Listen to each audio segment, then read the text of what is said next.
Hi everyone, welcome to Office Hours. If you're watching on YouTube, you can find out more about what we do at officehours.global. Our first hour is general discussion about media and virtual production. Second hour is something we want to spend a little bit more time on. And today we're going to just spend more time on hours. we had some technical issues with what we planned to talk about, or what I had planned to talk about. So we're going to put that off for a week or two, and then we'll get back to it. Though we're going to model a mug, but it just has to, I want to do it in the newest version. I'm having a little bit of a licensing issue, so we'll sort that out in between now and next week. And tomorrow, remember that we have product manager for webinars on to talk about webinars, all the new features, and get your feedback. So stay tuned for that. All right, let's go ahead and jump into the questions. Bill, what do we have? Our first one comes from Daniel Goldstein in Washington, D.C. Daniel says, for panelists who send out kits for remote production guests, how do you hedge against the non-zero possibility that they'll like the kit so much they decide to keep it, especially if the recipient is not your client, but just a guest of your client? Go ahead, Rupert.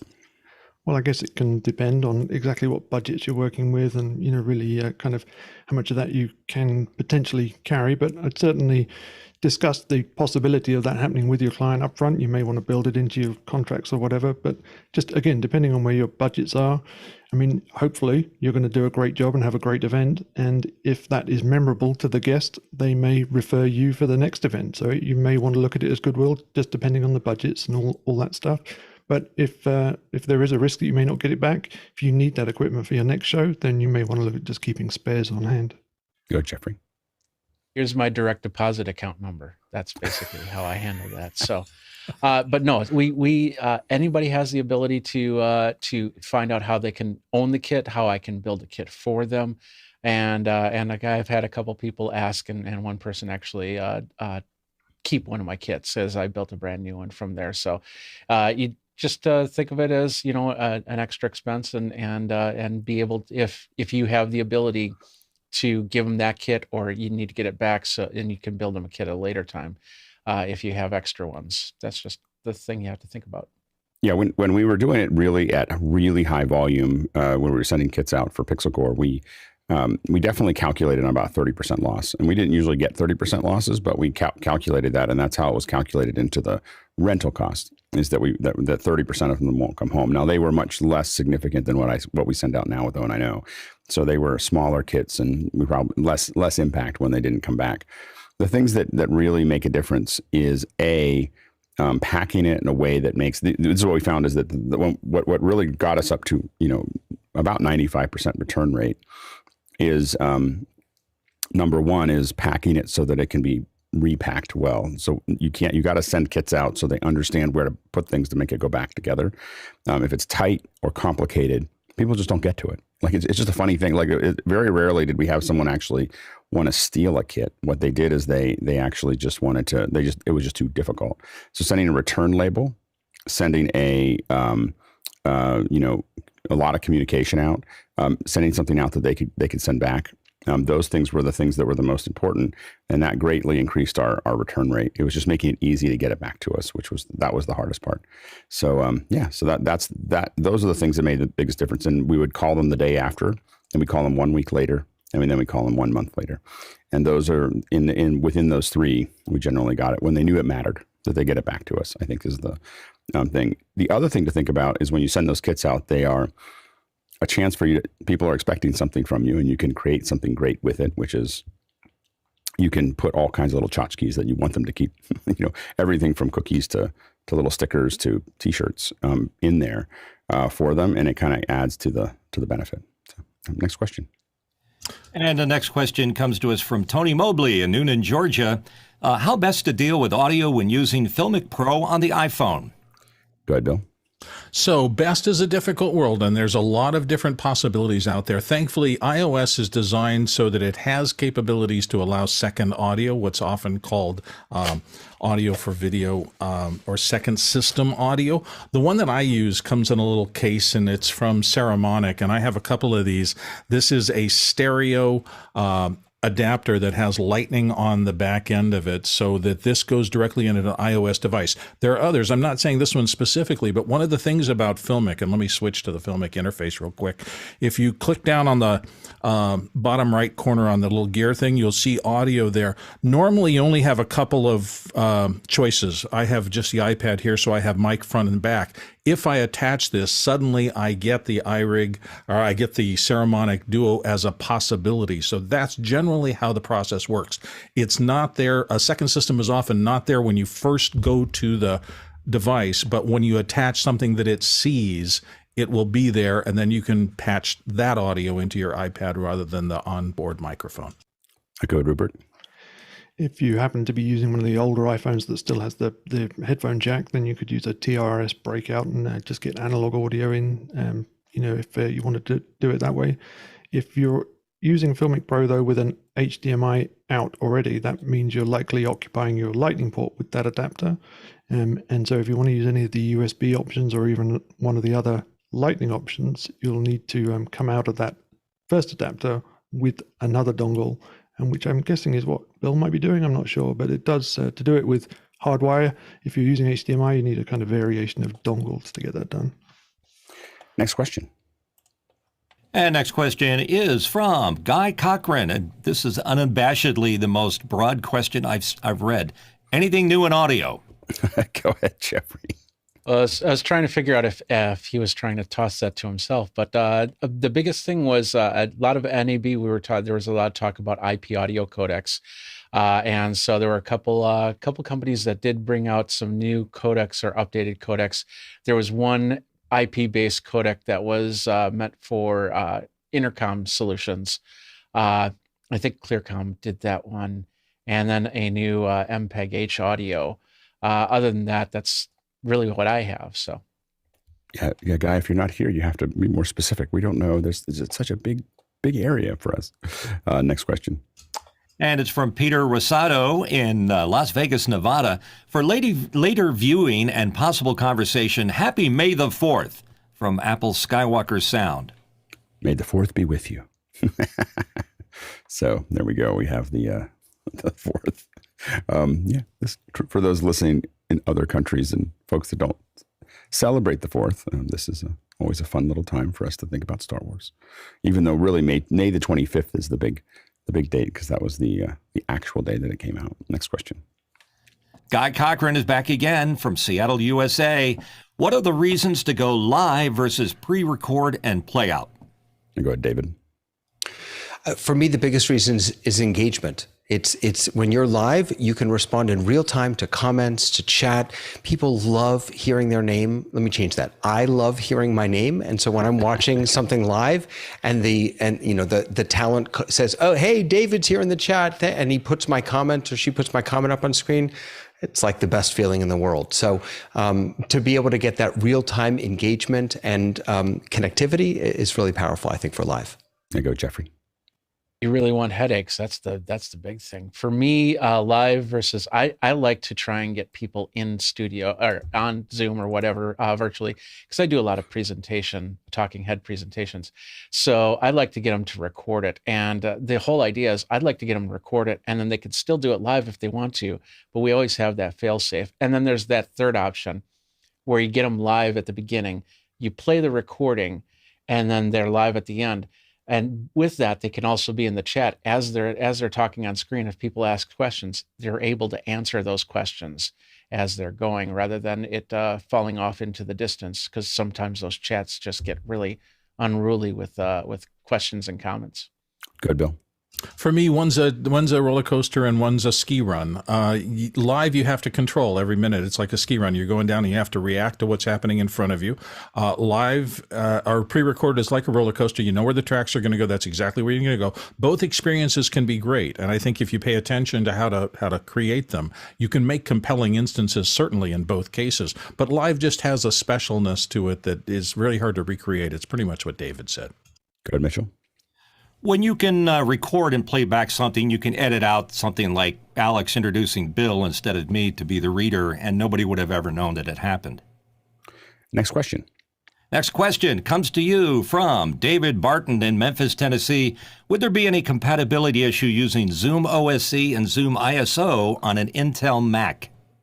I don't think there's any issue. I think that it should work on any Mac. I mean, maybe not as well. I don't know it depends on what Mac you have as to whether you could get 4 outputs out of it at the same time. But I think that you should be able to get Zoom ISO to work and ZoomOSC.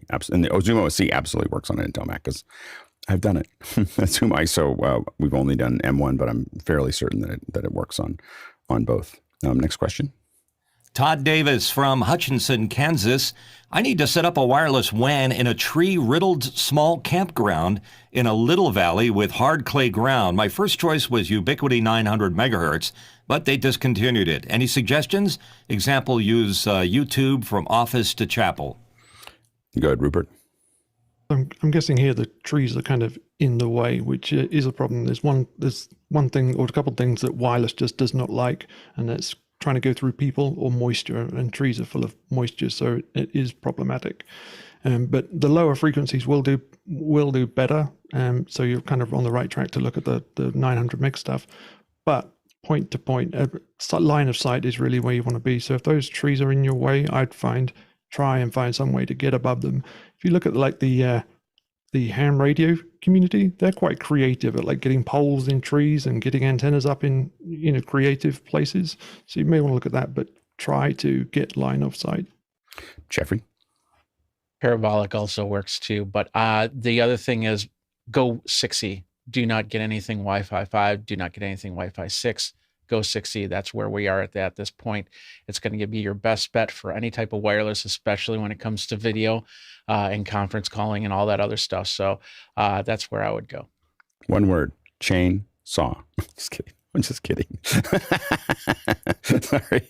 No, I think the other thing to look at is if there are things that look like trees that I've seen these quite a few times for repeaters that they very much look like trees, but they're not. They're just there to hold on to repeaters, mostly for cellular. But I think you will have a hard time with getting WAN unless you have a lot of access points. I think that's going to be part of your challenge, and then you have to figure out how to.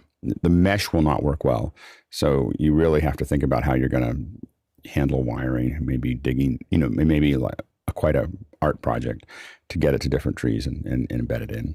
Next question. Tony Mobley is here from Noonan, Georgia. Does the community replace ATEM and ATEM mini HDMI cables on schedule or as needed? Rupert? What I will say is the moment an HDMI cable gives me any sign of trouble, I just throw it out. It's not worth the kind of trouble worrying about it, messing with it. But having said that, if your setup is static and not moving too much, hopefully there should be no need to change anything out. But if it's on the move constantly and things pulling in and out, then you want to just try and get good housekeeping, in terms of strain relief and looking after things. But on a schedule, I'm not so sure about that.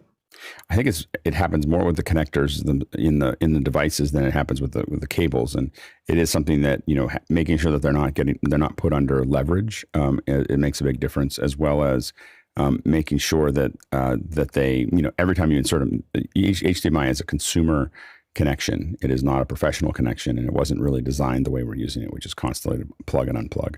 So you have to be kind of gentle with all of those things to make sure that everything keeps working, and that includes the cable and the ATEM and other things. Go ahead, Jeffrey. Yeah, I totally agree. And the one thing that the ATEM does, and I've talked about this before, is those HDMI cables are horizontal. They should be vertical. And there are some cases that you can get, that you can patch those through as long as they're static. The other thing you can do is take a small piece of wood and put it underneath all the connectors so they're held up a little bit, and then take something to strap down the cables so they don't get pulled, they don't get taut, and you should be fine. Because I think the bigger problem is you start bending the pins inside of the HDMI cable or inside the ATEM, which causes whatever cable you plug in to be problematic. Go ahead, Bill. I just want to say I was shocked many years ago. I thought of cables always as just something with a straight pin out wiring inside, particularly in Apple cables. You take apart one of their HDMI adapter units and the amount of circuitry in there. I mean, there are ICs and integrated circuits in there. So things can go wrong with cables over time, particularly the active ones that have built-in things. So just be wary of that. Sometimes it's just going to go out because it's going to go out. I go, Jeffrey. I'm sorry, next question. Robert Shoji from Los Angeles. Can an iPhone be used as an HDMI monitor? I go, Jeffrey. The only creative way that I can think of doing this is actually plugging the HDMI into something like NDI, and then taking the NDI signal, use something like Top Director, which is an app that will collect the NDI stuff. It will not do capture of HDMI. There was a device we saw a few days ago, but that's actually for Android only, not for iOS. What was that device again? I thought it was for both. I can't remember. I was looking it up, trying to look it up this morning. It was a device that would stream HDMI into the phone. I thought it was both iOS and no, it's Android, and you also have to have specific phones that have, and I can't remember the acronym. It's like PT something inside the phone to be able to use it. Right. Next question is go ahead. Sorry, go ahead. Next Rupert question. McCrae from Dallas, Texas. Thoughts on sound effects in podcasts? David. Generally, I can't stand them. I especially can't stand when everyone uses the same, whatever the DJ air horn. I have seen a couple of podcasters or streamers create their own. So if they have a catchphrase or something, they'll say it, record it, and then be able to throw that in. That's kind of cute, but generally, I'm not a fan. Yeah, go, Bill. Unless you're as talented as Monty Python, I generally try to avoid them. It's a delicate and dangerous minefield to walk through. Can it be done with a taste? I guess it can, but most of the time when people hear the side effects, they think of like old morning DJs who used to do whiz-bang things, and it puts you into a mental space that is not particularly serious. Now, maybe if you're trying to do a comedy show, maybe there's an argument for making that part of your kind of classic environment, but watch out. You go, Mitchell. It's a weak way to, add emphasis where there isn't emphasis. Like, here's your cue to laugh, and it's so overused and overabused. If I was using a soundboard on office hours, I would have been fired long ago. Jeffrey. Cater to your audience, especially if you're doing overseas. If you were to do a podcast in Korea or Asia, anywhere in Asia, you'd have those sound effects in there because they're so used to hearing them in TV commercials and shows and everything like that. Yeah, I think that if it's going to be an entertaining podcast and you're able to build a following that likes that kind of impact, you might be able to get away with it. For any kind of serious podcast or anything you're going to actually cover actual data, and I admit that those are the only podcasts I listen to are ones that are relatively serious about whatever I'm talking about. I barely like opens, like I just want you to get to the point. So I think that I would probably stay away from those. Next question. From Tony Mobley in Noonan, Georgia. Is it still possible to get numbers from Google? We're putting up phone numbers for prayer and counseling for participants for worship services. Go, Rupert. Google have a couple of kind of phone offerings. One is Google Fi, which is their cell phone plans, but the other is Google Voice. That's still offered. Google Voice does offer you a phone number, and it essentially will forward to other numbers, either your existing cell phone or your existing landline, and you can set up different numbers for it to forward to. But it is designed as a personal service. I don't know how practical it would be for handling large volumes of incoming calls and distributing them to different people, or even how it's going to handle simultaneous calls if you've got more people calling at once. But it is a good service, and it will handle voicemails, and it'll distribute them to email, it'll handle text messages. It is a very versatile service, and it is still available, but may not suit that use case. And I would also look at Zoom has its own services related to phone as well, so you might want to think about those as well. Next question. Rupert McCrae back again from Dallas, Texas. If every person in an office was provided a personal lavalier microphone, how would you recommend providing a microphone jack to each position at a conference table? Good, Rupert. I'm just going to expand on this a little bit. Just a hypothetical situation. I was thinking, maybe conference room, say 10, 12 people. If the conference room had maybe little jacks just under the desk, something like that, where people could plug in, maybe with one of those MagSafe type barrel connectors. And then I'm just wondering beyond that, is that practical? Would you have some kind of spider under the desk with maybe a Dante snake to closet somewhere? Okay, go ahead, Mitchell. This is something that's done very often in broadcast, and they have little satellite consoles that you can either set on the tabletop or bolt underneath. It's sort of a U-shaped thing. Angry Audio has them. They have them all kinds of flavors. And not only do they have a microphone input, but they also have a cough button on them and headphone jack if you need all of those things. But look towards the broadcasters. They've been doing this for a while. Go ahead, Bill. I actually have one at my desk, so I'm pulling this out. I'm going to have to hold up a piece of white paper. You won't be able to see it. But this actually is a little, there's an L bracket that sits under my desk. This piece pops into it, and if I turned it, I had to turn it to get it out. Then I just plug into this at my desk every day. So they're pretty easy to find parts out there. Yeah, the Studio Technologies also makes them. They're a little bit more expensive, but they have, that you can have all, like the little one that I have. You do Dante and everything else, and so it could be a really interesting way to manage that. We definitely see, the one I see the most is Studio Technologies in some way, shape, or form in studios for podcast studios and so on and so forth. And so they do that. I would say that you may find that labs are going to be hard around a conference table, especially in a typical conference room, which it has lots of hard surfaces. And you'll just end up with a lot of reverb that's going to go back into the lavs. And the more lavs you have, the more bigger problem it's going to be. You will definitely want something like a Dugan automix to basically push the other lavs down. Headsets will be better. Lavs will be okay. But there's also ones that Microflex makes that you can set in your pocket, or Shure makes them as the Microflex. You can just set them in your pocket and then they just connect wirelessly. That might be another option as well. Go ahead, Rupert. What about the infrastructure side of it, though? I mean, like the Dante under the table, whatever is, would that be like adapters back into a switch and then a network back to the closet? What we used for some of the installs that we did was we would have these little, a variety of different mics. The thing about Microflex is that you can sync these mics up really, really fast. And so you'd have two sets of them.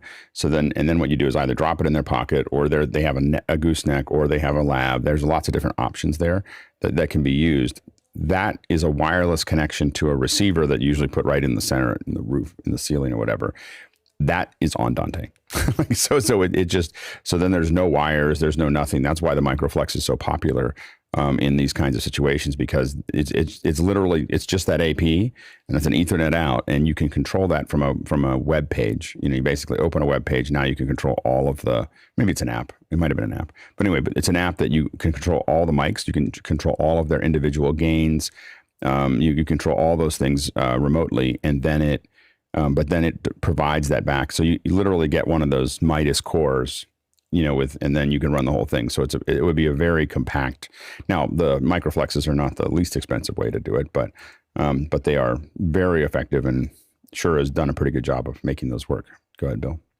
Well, I suspect that Rupert has enough budget to do this the way you're describing, which is the best way to do it, using a fully professional gear. If you want to do a simpler version of that, you can find headphone amplifiers, and a lot of them that are 12 volt that work with a little dongle, and then you can extend one audio 1/8 inch into 10 or 12 of them even, and get them out to the separate position. So it just depends on your budget and what you want to do. Yeah, and the lavalier receivers also have an 1/8 inch jack out, and you can route up to 2 different signals to it. So you theoretically, if you wanted to, if everyone really wanted to get geeky, they could put an earpiece in, hear the online folks, no open speakers, able to talk with it, and that would be actually a really interesting experiment, just to do it as a thought process. I might reach out to Shure and see if we can't borrow some equipment to try that. It'd be kind of cool. Next question. Simon Ray from Shrewsbury, UK. What could be a banana for scale for volume, i.e. a device or process emitting a known approximate volume that can be shown in front of a camera to give an idea of the level of ambient noise? A pin drop might be too quiet. Go, Jeffrey. Yeah, it's called voice meter banana. And the idea of that is very interesting. What I would probably use is an RTA if you want to get a visual aspect of what's going on. And of course, using standard sine waves, an oscillator or something like that could also be where you would go. Bill. For decades, almost every mixing console had a 1K tone out at 0 dBu. So that was the kind of, we're going to send that out ahead of time. We can set everything else downstream to it. So look for that. You can also buy or just download the little samples of that from the web. There's also, it's hard for people. People don't run the 1K tone too much into speakers, into a volume itself. Usually that's run to test the line. Pink noise is usually the most popular thing to be pushing into a room. And then you can have a probe that's going to gather that information for you. The next question. Tony Mobley from Noonan, Georgia. How can I use my iPad M1 as a backup for streaming? I'd like to add a microphone and Ethernet, not Wi-Fi. Yeah, go ahead, Jeffrey. Yeah, once again, as I talked about before, if you're using NDI, you can actually you can bring it in via that Top Director app, and then that can stream out. That can actually record. That's probably the only way that I can think of. Yeah, I mean so the microphone, I would still look at. There are some Bluetooth options that you might be able to connect a microphone to that will connect to it. So that'd be there. Now you can also you have a USB-C, and you should be able to break that USB-C out. So there's a lot of like service systems. I don't know if I have one within reach, but basically it has Ethernet at the end, and it has USBs that are coming out of it. So the USB-C goes in, and then you have usually mine has a Ethernet on the end, so I can plug it in there, but it's got like 3 USB-As, sticking out of it. From there, you can put some kind of USB interface into it, and lots of different interfaces will be part of that. You can even send power back into it. Go ahead, Bill. I was just going to emphasize what you said. In the old days, with all the iPads having lightning connectors, it was a little tougher to get multiple things in and out. The USB-C conversion, and now in the M1s, gives you more capability and more power. Often those have up to 100 watts available for external devices. I don't know what the iPad M1 specifically has, but you'll get much more capability out of the new generation stuff. Next question. Chris Taylor from Carlsbad, California. Alex, have you considered having a place in Mukana for the online producers to answer some questions via a chat function without coming on air? Yes, we actually have that. That feature's there. We just don't use it here because we just get through all the questions. I mean, we've always thought we'd put it back. We'd put it in when if we did it now and people started answering questions, I guess the producers could answer questions. What we've done in the past is we have moderators and specified people to answer those questions. And what's really cool about it is that you can, right now, we can answer a solid 30 to 40 questions an hour. I try to get to a minimum of 25 an hour. It's kind of my benchmark. That's way better. It's because of the panelist view. So in the past, that number was much lower, 12 to 15 questions an hour. It was just less efficient in most shows that we did. We found that when we allow experts, a series of experts, to answer lower hanging fruit, so what we would do is we'd push the main questions up to the broadcast and have other people. Sometimes we'd have a moderator or multiple moderators pushing the questions out to people who can answer them. We could get to 150 to 200 questions an hour. So when you're launching a product, it becomes really powerful. So the tools are there. We just haven't turned them on here, but we may in the future. You'll probably see it. Next question. Kenneth Jones from Seattle, Washington. What is the real-world practical effect of using noise assist on a MixPre 3? What does one not hear? Go ahead, Bill. This is some of the magic alchemy of things like Noise Assist, which is really good at understanding through its algorithms the voice it wants versus other background noise and suppressing that background noise. You can imagine that if what the noise you want to suppress is the wind is pretty low frequency when it hits a microphone diaphragm. So just a high pass filter will take care of that kind of noise. If you have one person talking in front of a crowded show floor and there are many other people talking around them, that is a much more complex thing to filter out the voice you want from other voices that you don't want. They spend a lot of time, a lot of money, and a lot of research into making these as good as they can be. But when you turn up the noise assist part of these, you always have the possibility that they're going to eat into the actual primary voice that you want to have processed well. So you can often hear a more tinniness or more phase or something like that as you crank this up, which is why we're always saying keep your noise assist as low as possible relative to what you want to hear. Yeah, it's almost required when we do field mixing that we have, or that for almost anything when I travel, I have to have noise assist at this point because it makes such a big difference. Air conditioners and any kind of constant wind. What it doesn't handle very well is things that are changing. But if you have an air conditioner, if you have fan noise, if you have, like mine is, I'm not going to change it right now in the middle of the show, but mine is set to probably 11 or 12. I mean, it's pretty aggressive, and there's a lot of stuff making just a little bit of noise around me, that would definitely be noticeable if I didn't have it. So it's a really powerful tool. Next question. David Barton from Memphis, Tennessee. What is the best way to prepare for spatial audio in Zoom in a large conference room? Mac Pro with a Dante card, Mac Studio with a Thunderbolt chassis, or something else? Willing to buy once, cry once. Yeah, I think that the main thing is to decide how you want to power the speakers.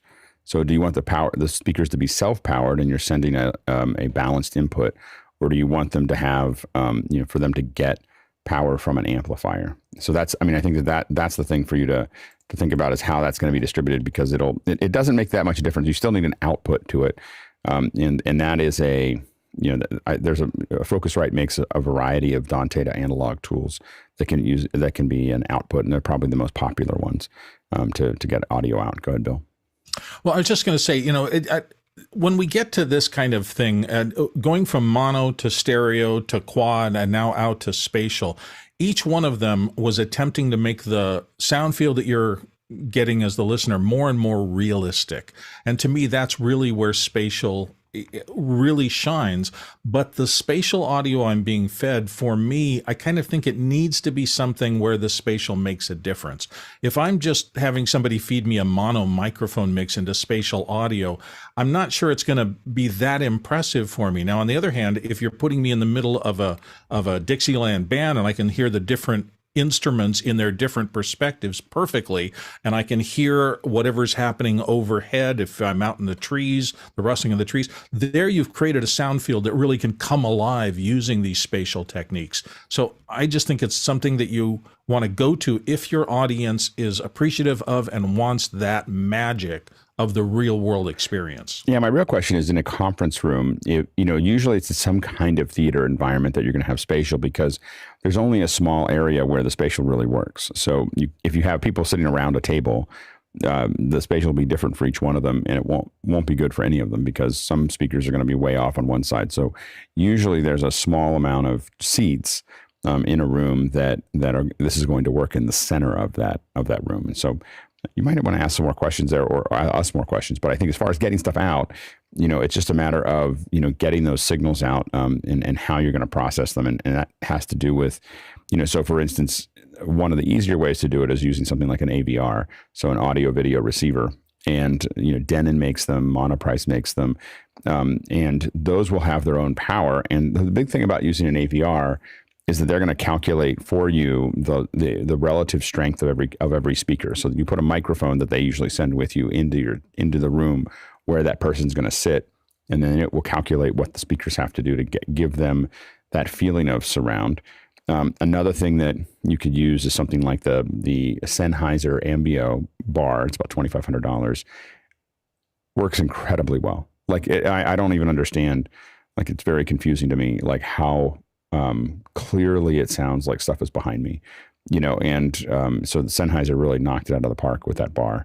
And so I just heard one, a couple last week, and it was really impressive. So so that's another option. And then after that, you have, you can have, for instance, Monoprice makes this, monolith or something like that, that's 16 XLR outs, and then if you have self-powered speakers, you're sending the signal out.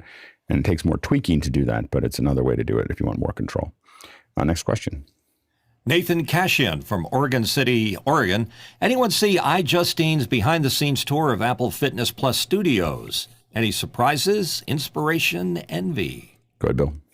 I did. There were some things about it that were absolutely inspiring, and there are things about it to me that were absolutely a little bit, oh, wow, I wish they'd done more than that. Basically, it's iJustine talking to 2 or 3 people from Apple, heads of those divisions, about what they do. But you don't get a real behind-the-scenes look. I was kind of hoping that they would take us through the control room, take us through other people talking about why they had set up their studios the way they did. It is a beautiful space. And they're turning out tons and tons of content. And I guess that content is extraordinarily popular. They've got tons of people consuming it. But the true behind-the-scenes portion of it, I thought, was a little bit less than that I would have loved for it to be. Go ahead, John. Less talking to people and more gear. You would just Yeah. see you would We're- see the gear in the corners and the tops, Yeah. and no explanation and very little shots of the control room. Yeah, it was really about how they design the fitness stuff and less about how they actually execute it. As geeks, I think we would want to see more of those things. I think it was probably fine for most of the audience that watched it, but I think that I definitely was like, okay, I'm still trying to figure out exactly what switcher is being used. I thought it was a Grass Valley, but then I looked at it closer and I'm not sure. And so I've been kind Plus, of like, wouldn't you have loved to see the lighting plot? I mean, how did they get those gorgeous shots in every part of the room? No matter where they went, everybody looked perfect. How did you do that? well, and it looks like they have a telemetrics PED, that's got, but what I hadn't seen before is they have an arm on the telemetrics head, so I found that to be fascinating. So I definitely wanted to see more tech. Next question. Rupert McRae from Dallas, Texas, and panelists, do automixers like Dugan react mainly to voice signals, or can extraneous noises trip them up? Some extraneous noises can trip them up, but generally they are very sensitive. They're clamped into the voice range. They're designed to do a lot of the noise assist stuff is also designed for that. It's not designed to clean up all audio. It's designed to clean up vocal audio. So I think it is clamped into a range that makes it most efficient for that specific need. But I don't know how complex. I mean, I think Dugan is mostly looking at volume, but it is probably volume across just a handful of, just a spectrum of probably, my guess is somewhere between 500 and 4,000 is probably where it's looking for that volume there. Next question. David Paskin from Miami, Florida. Does Filmic Pro have a clean out that you can use for live streaming? Go ahead, Rupert. All right. I don't know that you can stream directly from Filmic Pro out to a streaming source, but if you've got the HDMI adapter, preferably the Apple one, then you can get a clean HDMI out from Filmic Pro, which you can then put into a capture and stream from there using, a separate encoder. Go, Tony. So this is what you're looking at is Filmic Remote. And that's Filmic Remote. Oh, there you go. Right. And this is the clean out. Right. Yeah. And the clean out via HDMI. I also, when we do the cooking things, I use Filmic Pro, and then I'm able to share to my Apple TV. So I have an Apple TV connected to my ATEM, and then so it becomes a little wireless camera. I just grab it and point at something that we're cooking and ask a question. So that works well. Although I'm probably going to move to shoot because of the telestrator, because now I could say, what about this? And I could just literally circle it with my finger. so I'm kind of interested in that. Both of them do a clean out. Next question. Kenneth Jones from Seattle, Washington. We're regularly commenting about the design limitations of the ATEM unbalanced audio inputs, not ready for prime time. On the video side, which connecting method and protocol should we consider as better than HDMI, and why? Mechanical, electrical? Go ahead, Mitchell. I used only the HDMI for the monitoring, and I use the USB, obviously, to go into Zoom, and from there I can see everything. So it's more of a digital connection that Apple seems to consume much better than an HDMI input. Yeah, I mean, HDMI is there. To me, SDI is a better connector. It's more robust. It's more likely to stay where it needs to stay. So I greatly prefer SDI over HDMI, but the HDMI is what we have for these smaller switchers, and they're convenient that way. Next question.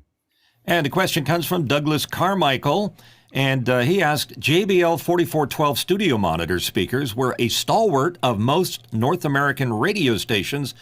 Why could that be, and what is the preferred monitor these days? Go ahead, Mitchell. Well, a little bit of a history lesson. I'll make it real quick. In the 80s, that was definitely the monitor of choice in most studios. Before that, it could be anything from Altec to Warfidel or homebrew setups. And JBL just happened to have a good marketing engine and a good product. And for me, I used to be notorious for blowing up tweeters in previous speakers. The JBL 4412 was the first one to have a titanium diameter tweeter that was much less likely to blow up. So that was main reason. It was just well marketed, well priced, and the 4413 came out on its heels, and it was a better one. And then after that, a consumer version called the JBL 100, which was very popular on the consumer side. That's the one that had the orange egg crag egg crate finish. Today, it's a whole hodgepodge of different things. KRK, Neumann's even in the business. And of course, my favorite, our friends over at Genelec. Yeah, the ones that I see the most often now in most studios, whether they're, I don't go into a lot of radio studios, but most studios, the most popular speaker that I see are the Genelecs. They're the ones that you see everywhere. Next question. Next question coming to us from James Haldane in Vancouver, Canada. I'm filming a head table for a Zoom webinar and looking for a simple way for in-room panelists to read the Q&A in Zoom webinar. We have a couple of DSMs, but I think the text will be too small, and we do not want laptops on the head table. Any tips? Go ahead, David.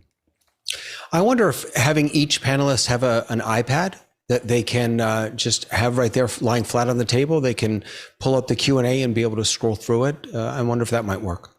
Yeah, I always recommend having, like we have in this show, one person asking the questions. Typically, that's the, rather than having people, dealing with lots of different people doing it, find the person that you think is going to be the best at reading it and have them read the questions out to everyone else. It really reduces the complexity that you have to deal with in the room. Trying to get DSMs for everybody is going to be a thing, and iPads are going to be, people figured it out. Just have one person you have to train, one person that is going to execute that, and I think you're going to find that the meeting goes a lot smoother. From what you use, they can either use something, they can do the direct out of webinar. We have other people that cut and paste it into a Google Doc. That kind of thing is all doable as well. Go ahead, Bill.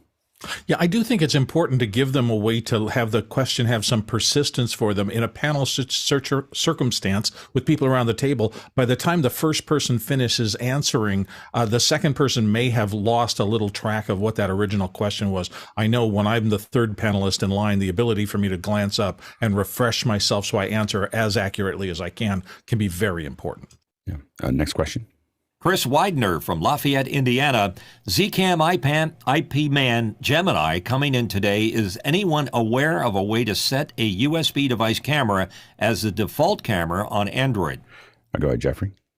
So, Alex, you were asking which camera would that, or which device that was. That's the device right there. So the answer is there isn't really a way to set the default on an Android. There's a lot of times where you can plug it in and it remembers it, and it'll remember your setting depending on the app that it's being used.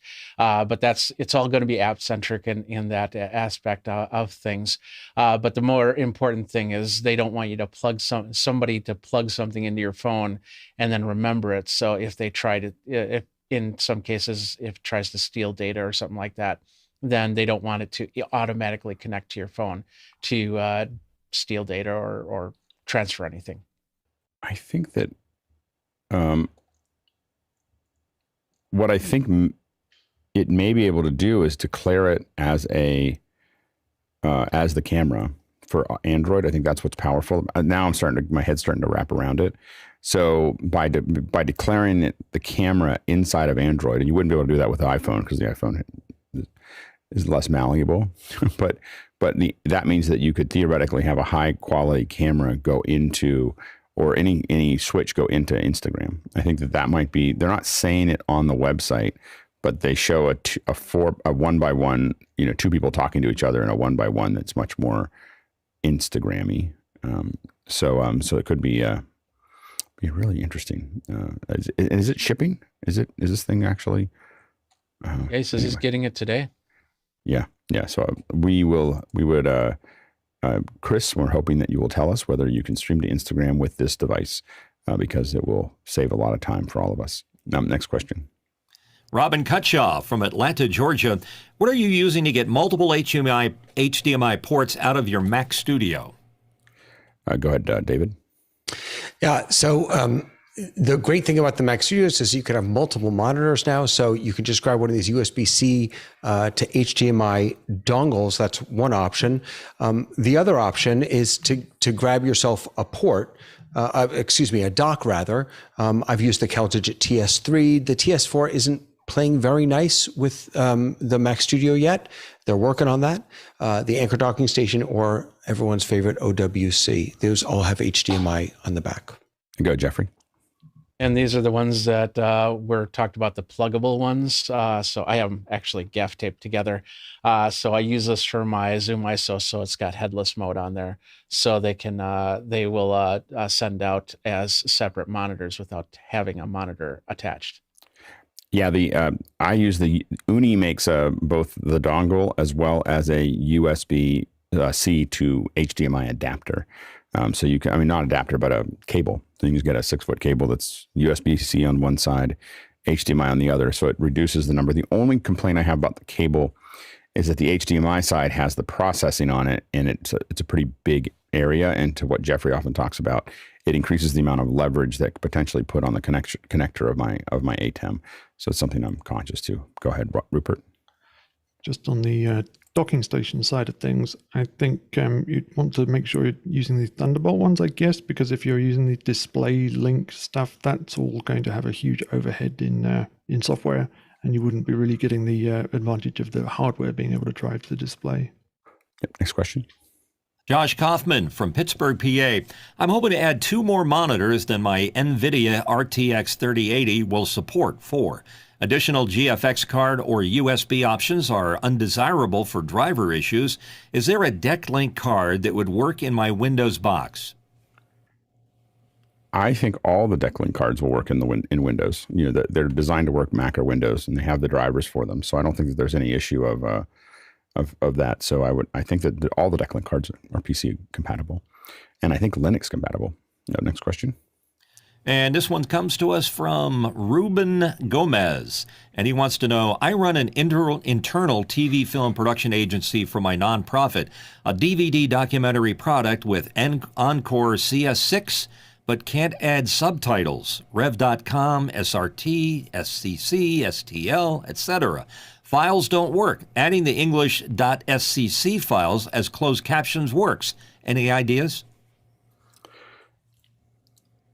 I think what I don't quite understand is it says that that you can't. Oh, if you're trying to add subtitles to it, I don't know enough about that DVD. I don't know enough about Encore to talk about that. But the reason the SEC works is because it's defining it as closed caption, and closed captioning is treated completely differently. It's in a different pipeline than your subtitles, and so you can get something. There's only one of them.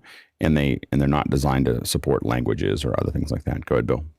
I was just going to say, if you can gently try to start moving them away, I mean, that DVD standard, all of the technical things around it were frozen in amber a decade ago, and it's not going to be extended as these new things come out. So most of us are well into the new world of putting files up online and allowing access to them. And there are all sorts of paywalls and things like that you can do if you want to sell them. But physical DVDs going out in the world, it's time has got to be limited. I know their constituencies that still love them, but I just think for the future, it's not going to last forever.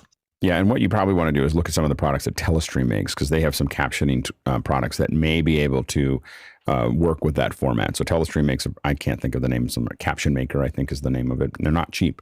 These are like $5,000 or $6,000 tools that I have the old Mac Caption, which was about $6,000. Not that I'm bitter, and it allowed me to do very complex conversions of captioning to make sure that things actually worked, and we were able to do it in mass. And so I have one computer that still uses I think High Sierra or whatever, because it's the last time it was playable. All right, next question. Douglas Carmichael has a question. He wants to know, why would you want to input mixed audio directly into the ATEM when you can use the AV sync meter? And there's a link for that. It's in Mimo Live or similar to line up audio video in the software.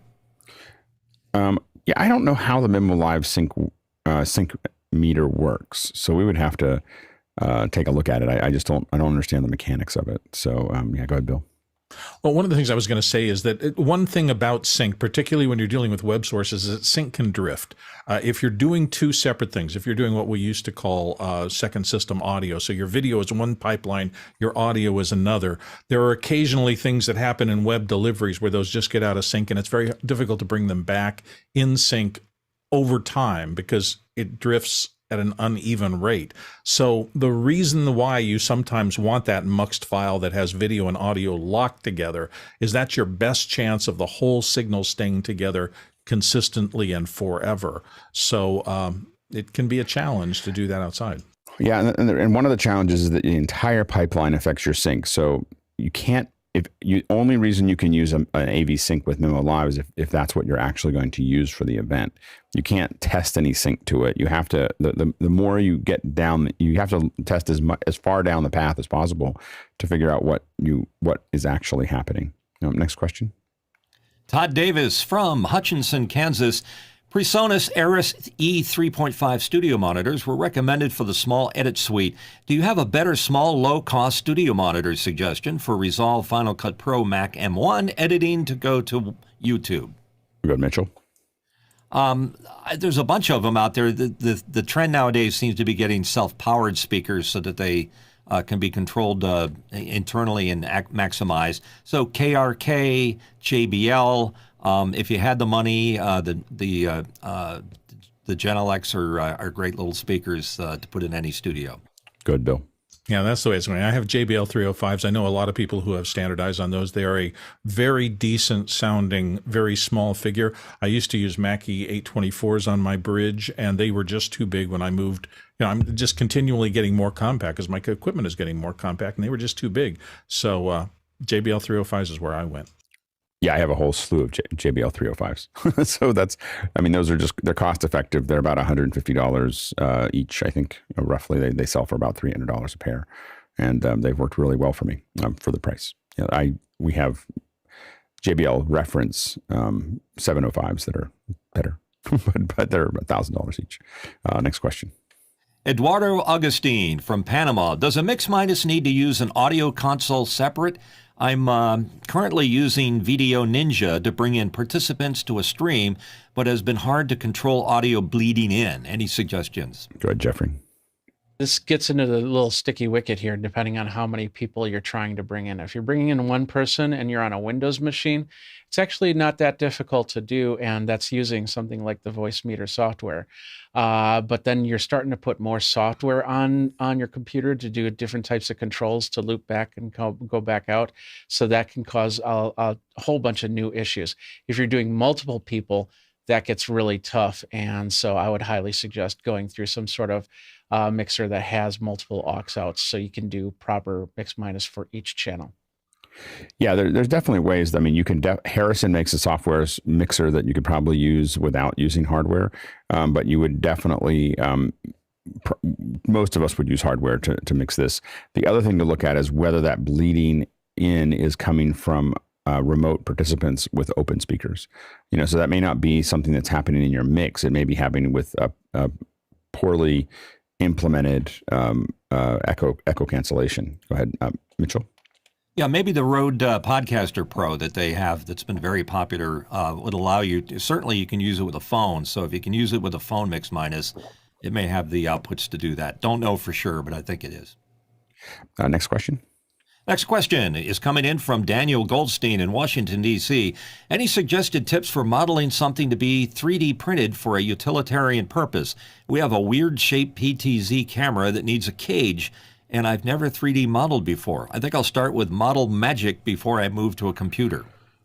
Yeah, it depends on how complicated you want it to make. These are the kinds of things that you could probably learn enough out of Blender to build a simple cage without too much trouble. There's also, Autodesk makes a free CAD program, and I just can't remember the name of it. There is a Fusion, I think it's Fusion 360. I think it's free. Yeah, free CAD.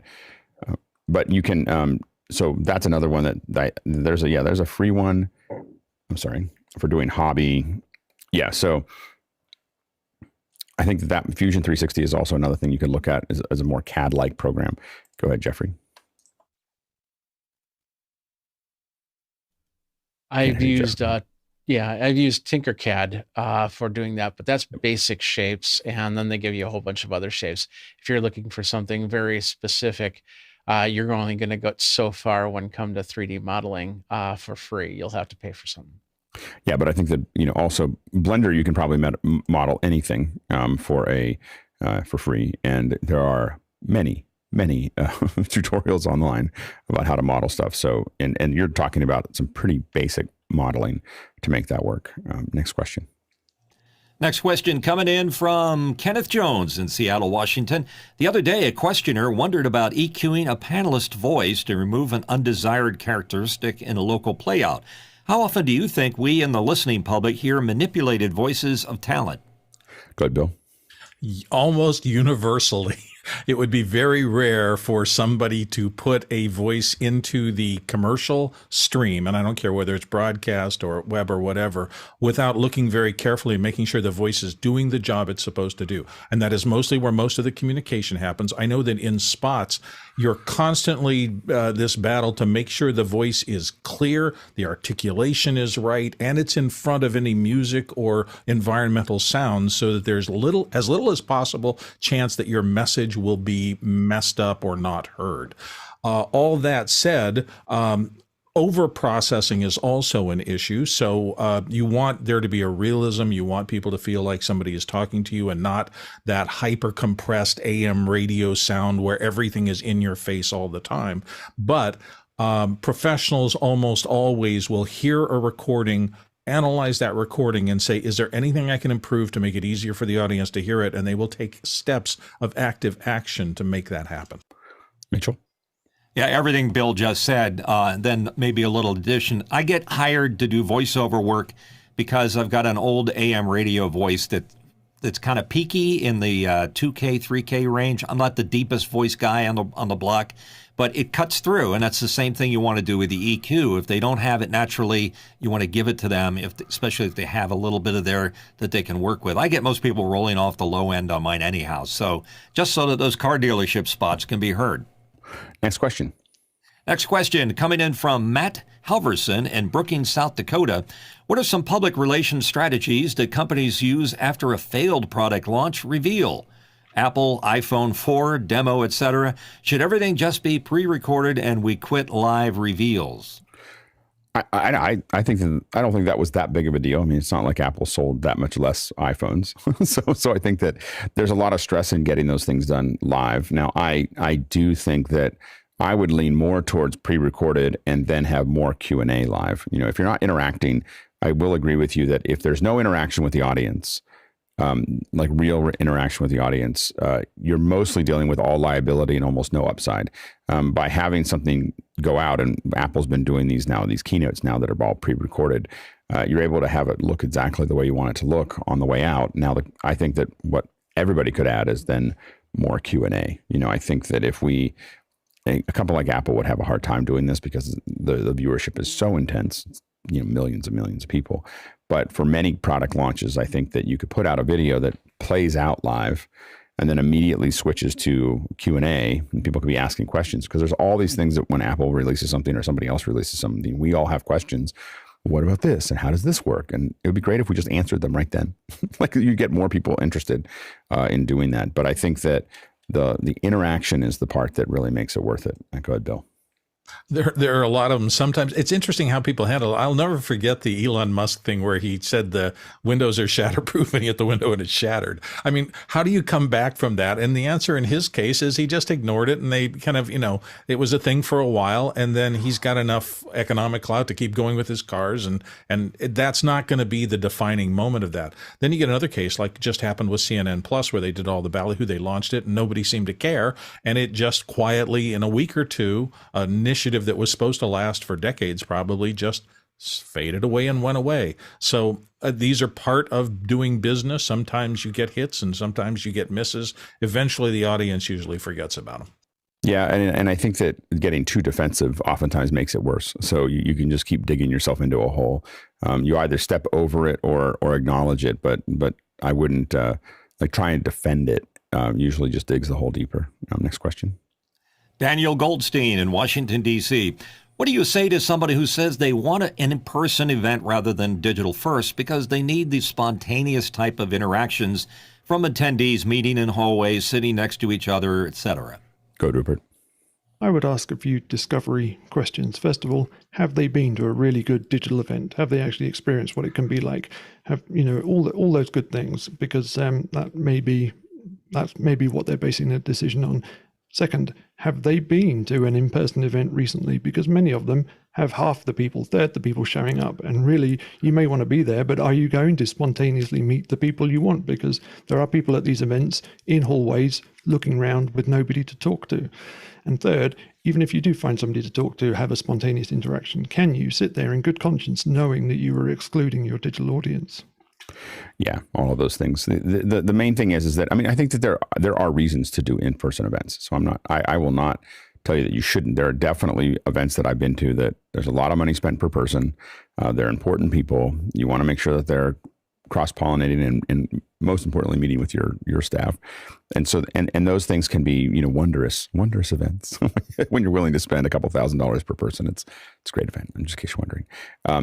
The main thing though is that I think behaviors have changed. People have done a lot online over the last 2 years. And to what Rupert has mentioned, there's just a lot of people that aren't willing to go anymore. I'm not willing to go to most things anymore. Like, I'm just like, well, I'll just get the information online, or I'll watch some video or something like that. I'm not, it's such a upheaval for my schedule, because I think a lot of it is that people are not packing their schedules so tightly now that because they got used to doing that they have a Zoom meeting every 25 minutes, or every 30 minutes or whatever, that it's very hard. Like for me, it really upends my whole system to go somewhere.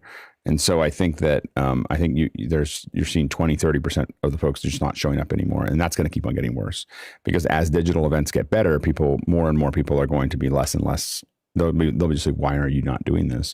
And so you're kind of in an island that's shrinking into the sea, for a lot of these. And again, for very exclusive, I would consider 300 people or less there's a really good argument for some of those to be physical events.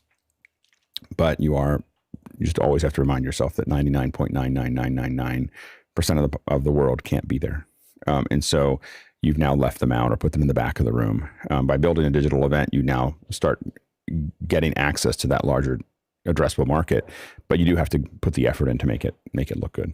Next question. Paul King from Northern Virginia. What universal power supply systems do you all prefer? I know APC has been thrown around in the group. Go ahead, Mitchell. First of all, the UPC stands for uninterruptible power supply, not universal power supply. But just to make it clear, there are a lot of them out there. APC is one of the better ones. I just had a chance to test out my APC yesterday when a power failure occurred. Unfortunately, it lasted more than 20 minutes, which is your expectation for it to last much longer is not there. So APC works fine unless you have a real big issue. Then you're talking generators and extra batteries and stuff like that. Here you go, John.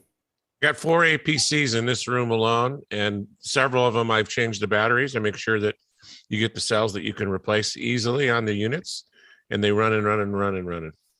Yeah, I my minimum size for an APC is the 1500 VA, and I have 3 of them in this room, and it's because I can swap the batteries easily, and I have more control. I've got a little window, and I can see what's going on. I can see what the draw is, what the calculated backup is. So I use those because they have the features that's the minimum size, and they're a couple $100s.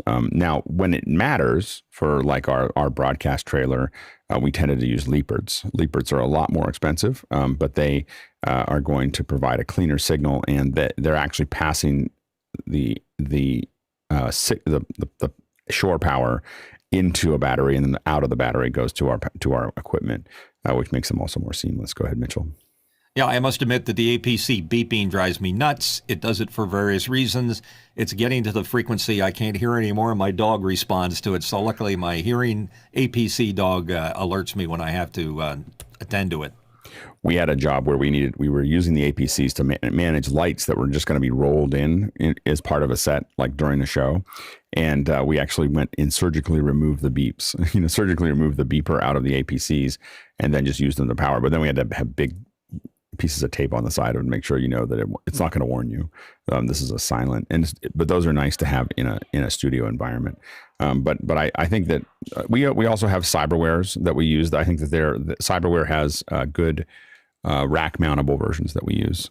So that's another option as well. They're less expensive than the APC rack mountable solutions. But what I have at home is a lot of 1500s. Now, next question. Douglas Carmichael. Many large productions have used space-style introductions, go, no-go, polls of all departments, countdown, etc., to build tension and anticipation. From watching the office hour space broadcast, It seemed a lot more laid back. Why could that be? Good, Bill. Well, risk, at NASA, when they do that, they have human beings on top of those rockets. So a very rigid checklist events where you are making sure everything is exactly right before you push the button is as mission critical as it gets. In terms of something like the office hours thing, I mean, we pushed the button, John pushed the button, and it didn't go actually first time. And it was part of the story to come back, problem solve that, and the next time when the button was pushed, it went off. We had a fabulous event. But we can fail in those things where they do, are you ready, are you ready, are you ready? Space launches, brain surgery and things like that. It is a really good idea to be really rigid and really careful about that. Yeah, go ahead, Jeffrey. We created a fun Go video that you can actually see on the Office Space YouTube page. But yeah, a lot of those checks were done off camera, so they happened. Yeah, a couple. If you spend 3 to 5 years working on something, sometimes more, and $20 billion or $1 billion or whatever, people want to be sure that it's going to work, because it would be it's a big loss of all kinds of things. Next question. Fleety in Bali, Indonesia. I'm in the middle of making a 16.5 by 15 by 12.5 white infinity cove in the corner of our studio. Are there any finger facts for lighting it with the 3.2 LED panels? Distance from the wall, height, etc. Go ahead, Bill. Yeah, one of the tools that has come around the last maybe 5 or 7, 10 years is a thing called false color. Whenever I'm lighting an LED cove or something like that, what you're trying to do is get an even spread of light. The best of those false color things will let you turn a camera on it at the distance you will actually be shooting it, and it will expose when your light drops off. On LED panels, just like everything else, their orientation, I don't know whether these are square or horizontal or vertical, but that's going to throw a different pattern of light. So aiming those lights to get an even field, I find to be really easy with false color monitor on it. The other thing is that remember that in LED panels, each of those beads is actually its own little spotlight. So they're a little harder to control than the old style tungsten fixtures or even the fluorescents that we used to use for big Sykes, in that moving a barn door in really doesn't cut it off the way that it did before. So just get them up, hang them, adjust them, move them around until you get the best possible even spread of light side to side and top to bottom. Yeah, it's usually the rule of thumb is that, well, the way we look at it is we usually want to be 3 or 4 feet away from that at minimum, for that, so that we can get a softer spread. I haven't used those LEDs specifically, but you definitely want that soft spread. So you getting them right up against it is going to have them have a bright highlight and fall off. And then one of the things to remember is that this is something that's in the back of my head on I have to go work on this.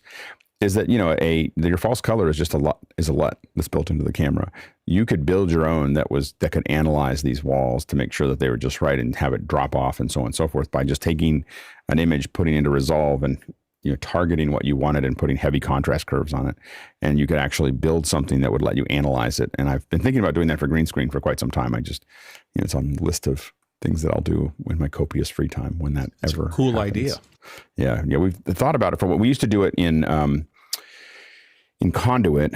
We used to do really high just take these curves and put them almost and just kind of move them across, and that's how we'd analyze it. And we could see everything down to the texture on the green screen, just to figure out what's working. But it would give us an image, and you could very, very quickly see where your hot spots were and what you still had to work on. But you do want to look through something like that to make that work. Next question.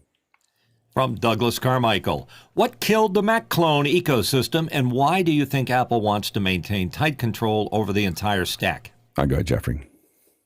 Steve Jobs killed it. Simple as that. 1997, he came back. He said, we're getting rid of all the Mac clones. They were done illegally.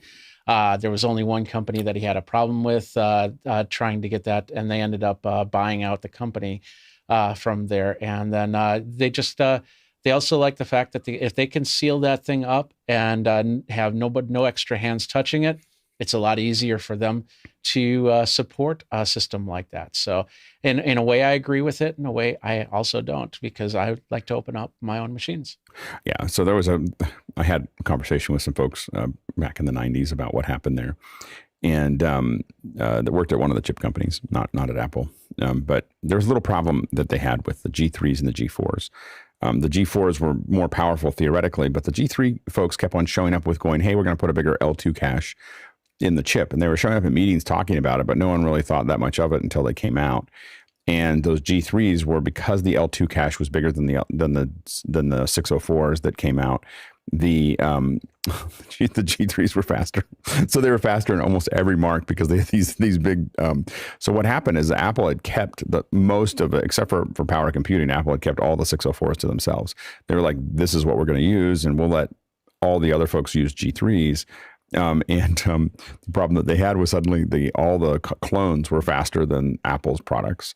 And it was a huge problem for Apple. It would have devastated it would have devastated the company as it was nearing the edge. So it was not just that Steve Jobs killed it. He killed it because he came in and there was a clear and present danger. And so they canceled all the contracts and bought out, I think paid off power computing and then literally bulldozed the computers because it was going to kill the company, and so it was a big issue. But that's kind of the insider story of how that happened.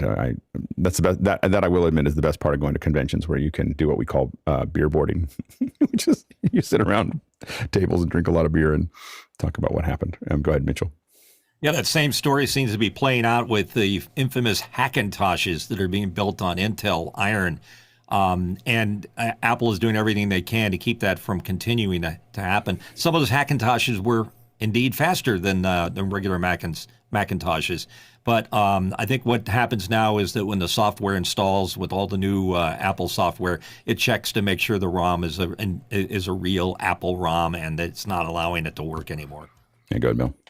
It's been interesting to me. I always think in my back of my mind, there's always this insider view and outsider view. And Alex, thank you for that, because that's fascinating. Everybody on the outside was talking about these are the factors and these are the factors. And you were lucky enough to get the insider's view. And you go, well, now that I hear that makes a bunch more sense than everybody's speculation about what was going on.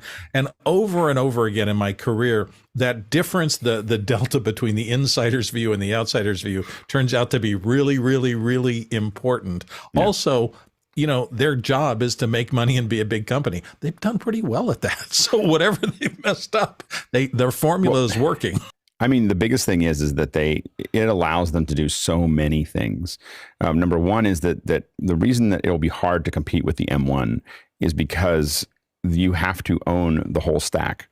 You own the software. You own many of the apps that sit on top of it. You own the literally the development platform for it. And by owning all of those things, Apple can do things. They can make changes. Like they were telling everyone, you should write to Metal. You should write to Metal. You should write to Metal. Now they know why, right? And so they're able to build all of this stuff. The problem that PCs have is that they can't do that because there's a whole bunch of different configurations. There's a whole bunch of different, so by having lots of different versions of it, when we made DBMat, or some other software that we were making, we ended up killing the PC side because it was generating 10% of the sales and 90% of the calls, so and we realized there was like 27 different versions of PCs that we would need to support, where there was like 4 Mac versions. And so I think that the real issue is that for Apple, having lots of different versions they're never going to give that up because it allows them to move faster than everyone else. It also allows them to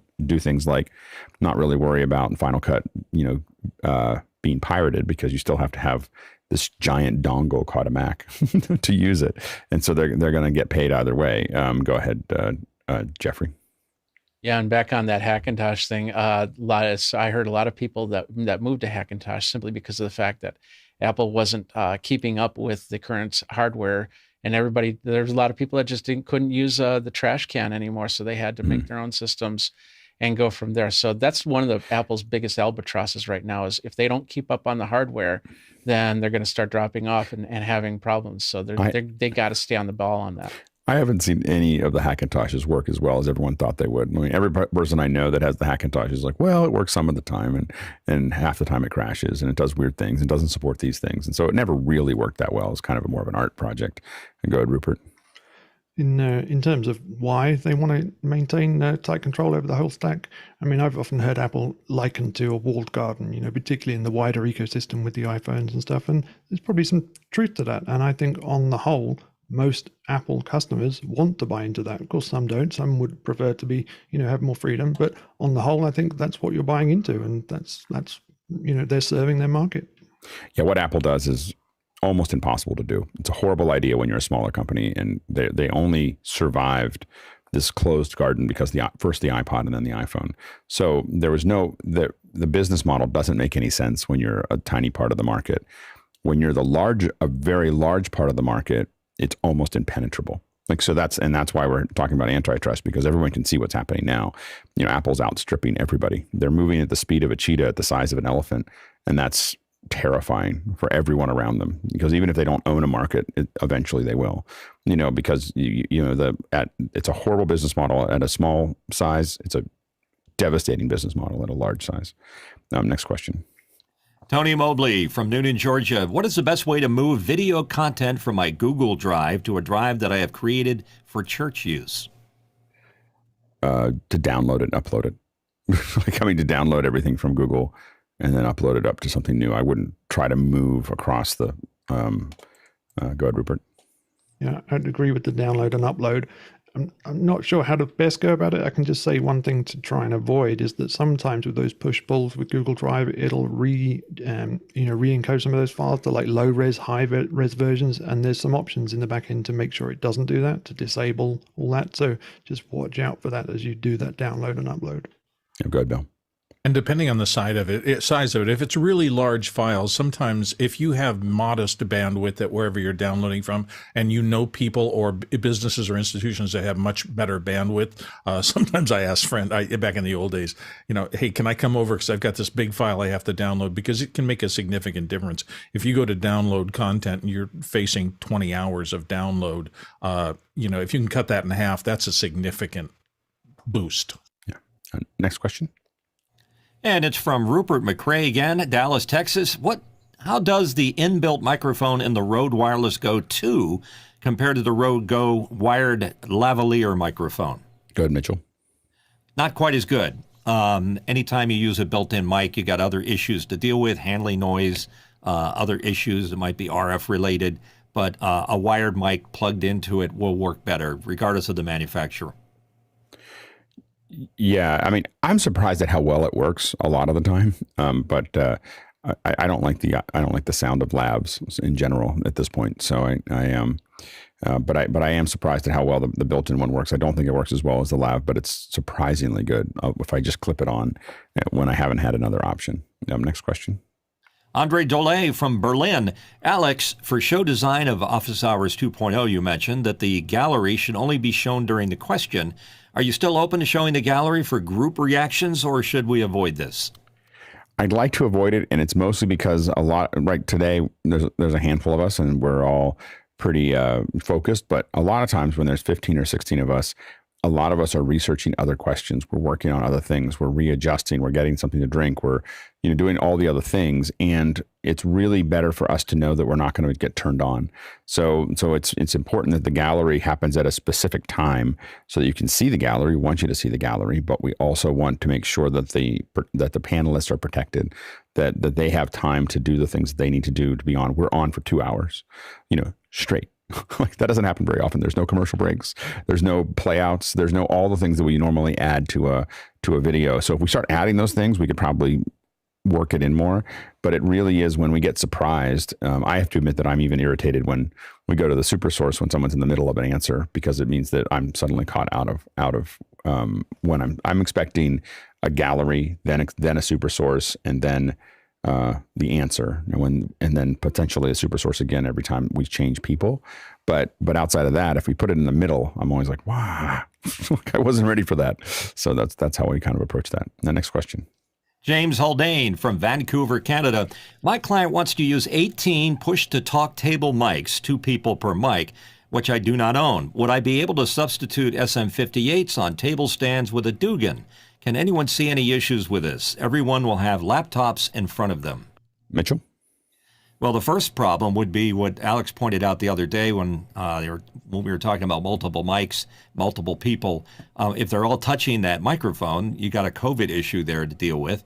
The other reason is that the fact that people need to push something to make it work is a problem because they're not going to always push it in order to work, just like sometimes I don't push my mute button here on Zoom to be heard. So, yeah, SM58s, they'd be great if they're shared. The Dugan will do a good job of keeping the background noise down. As long as you keep those Dugans as close as you can without the people stepping over each other. Yeah, they have to lean pretty much into those SM58s to get something to come out well. So that's the only challenge there. And this is, again, the advantage of something like a Microflex, which is a lot more expensive, is that the operator can actually unmute the mic for you. So if you forget, they can just hit a button and it'll open it up. Next question. And it's from Marty Ateas from Maryland. Today's Washington Post included not one, but two articles about excessive sound levels at shows. An outdoor EDM festival in D.C. was heard 10 miles away, and one in Louisiana registered nearby as an earthquake. Have the loudness wars returned? Go ahead, Bill. Yeah, it wouldn't surprise me. Another factor, and I think, I hope the front of house engineers who are doing this are listening to this shows other than just in cans, and also understanding that after night after night after night of working in a loud environment, you become to a certain degree inured to it, and you tend to achieve the same levels by pushing it. I worked in discos as a kid coming up in one of my jobs, and after a string of 10 nights, if I went away for a few nights and came back and had left the levels exactly the same, they were really bothersome to me. I had just crept up and crept up and crept up. And so looking at your levels on loudness meters as opposed to just writing it and trying to keep juicing the audience by more and more level is a danger. Go ahead, Mitchell. Yeah, there's a lot of OEM stuff, not OEM, whatever the word is for the EDM. Yeah, that practically monitor these things and keep them from going above a certain level. The problem with loudness, frankly, is that you don't notice the long-term effects right away. And it's very hard when I stop a kid on a bike that's got headphones on that are blasting away, or in a car with it booming away, and I try to say, hey, you need to, I just get that look. If you're too old, it's too loud, or you can turn it up. But anyhow, the point I'm trying to make is that there's not enough evidence out there in people's faces or education to tell them this is too much. You don't need to have a Grateful Dead concert be this loud.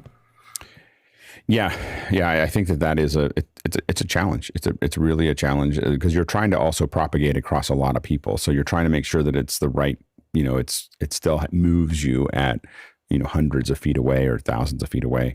And so that becomes a real challenge. And, being heard 10 miles away is, it depends on the environment, so it doesn't necessarily mean that it's probably pretty loud, but I remember every Friday night we could hear there was a racetrack, for those little racers, with little things on the top and everything else. And it was probably 10 miles away and we could hear it every night. Every Friday those night. Quarter midgets, they're stupid loud. Yeah. They're crazy people. And actually going there, we went there once or twice, and it was Lernerville Speedway is where Lernerville Speedway was not. Was probably 10 miles from where I grew up, and we could hear the thing going. But in the same sense, maybe we're more than 10 miles away from Sonoma Raceway, but we don't hear much of that. So it just depends on the hill structures and all the other things. Next question. Yeah, the word I was thinking was OSHA. But anyhow, next question from Cindy Drozda of Erie, Colorado. In the wood-turning world, we're starting to do events as hybrid, where there is both a digital audience and an in-person audience. What are your thoughts on this approach? Here's the problem. It really just depends on how good you're going to do your digital events as well. The challenge really is that you oftentimes will bleed off your digital audience over time. So if you do a lot of hybrid events, they'll stop coming over time. We see it happen about 70% of the audience over about 5 or 6 events will bleed off, and then you can't get them back because they're like, meh. And it's not. They don't complain. In fact, sometimes you get positive reviews like this was great, but that's from the 30% they're going to go no matter what. The other folks are going to get they don't complain about it. It's not like they go online. It's not like they give you a bad rating. They might even think it was a great event, But when they get a little busy, something else is going on Saturday, something else is happening, they just don't make time for it because it doesn't show up. It doesn't feel like something they have to be at. The opportunity for a digital event is that you really can create something great. Now, to do that, you need multiple cameras and you need good lighting and good audio and everything else. But you can put all those cameras and all the lighting and everything else that you need in a format that won't work if you have people in the room. If people are in the room, you have to give them clear vision unless they're looking at a screen, which means you're basically doing a digital first event. So if you let them sit somewhere out of your eye range so that you're just looking at what you're doing, but they can hang out with you a little bit later and you have a big 80-inch screen showing what you're doing so they can really get that close-up view, I actually think their experience will be better. But that's really a digital first event, which is that everybody's watching the same screen. And then that way you can kind of build a cocoon of cameras that are really going to get every angle that you want to show something, especially with what you're doing. You want to see close-ups, you want to see wide, you want to see overheads, all these things. And those are hard to support. And it's just really hard to support both, especially when most of the kind of classes you're talking about are largely run by you. So if you're doing them by yourself or with one other person, you just don't have a lot of resources to stretch that as far as that goes. So that'd be the thing I'd consider. Next question. James Haldane from Vancouver, Canada. Has anyone used a Zoom Room's computer to control the outputs that get sent to the in-room DSMs?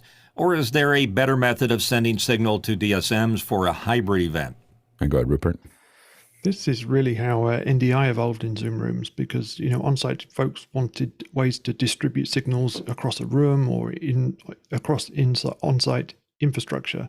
So since that's kind of the use case where that was evolved, you may want to look at using NDI. And we absolutely use Zoom Rooms this way because we have control. One of the cool things about Zoom Rooms is that we can take the person's both their camera as well as their screen share out separate as two separate outputs from the computer. So if they're showing something, we have those as separate outputs. It means that we have dedicated audio in and out. So we have isolated audio of that person. Now we use the Zoom Rooms, and then we also use Zoom. Each person gets put in their own Zoom room, if that's what you're trying to do. If you're trying to have a group session, then you can just do it all in one room. But when you want each person to have an isolated audio and be able to grab each one of their screen shares and so on and so forth, and it actually works pretty well. And it gives you a lot of control. Next question. Albie Lopez of San Antonio, Texas. What is the recommended way to caption a Zoom meeting to then take notes or find and refer to the meeting without having to watch it? Thank you. Yeah, so there's a couple different things you could do there. There's a captioning tool. There's an automatic captioning that Zoom supports, so that's one possibility. The other possibility is that you can get a captioner, and they can link directly into Zoom, and then they can caption it, and that's really the highest quality. Finally, what you can do what someone can do is you could download the recording or record it yourself remotely, put it up into an AI system like SimonSays.ai, and let it just pass through it. And it'll pass through it. It won't give you a perfect transcript, but it's pretty close. And then you can read it if you want to read it that way. I usually want to go the other way. I want to listen to the text, not read things that were already said. But that is one way that you can go back and refer to it. Next question.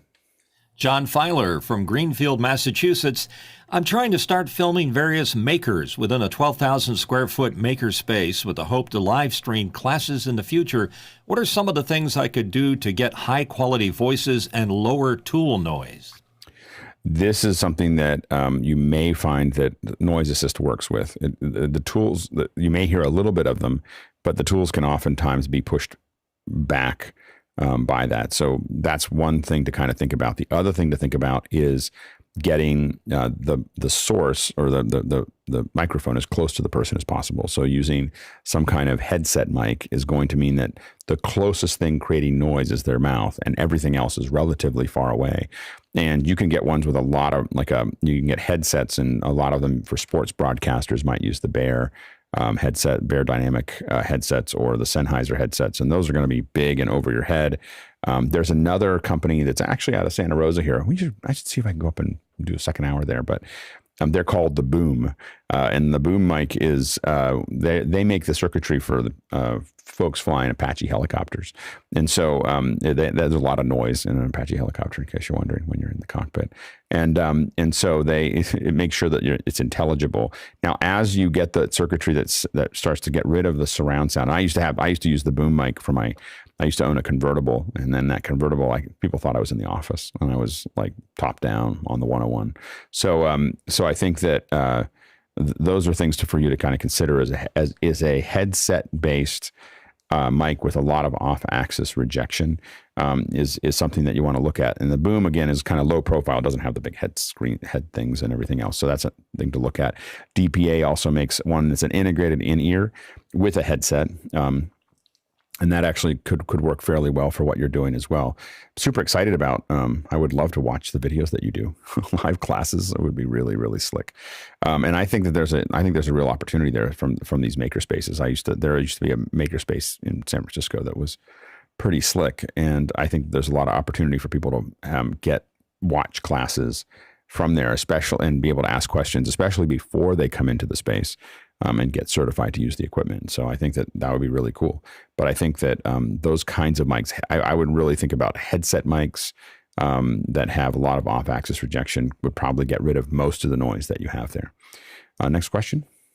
And it's from Douglas Carmichael. What would you think of John or Thomas Knoll as a second hour? I go ahead, Mitchell. Yes, please.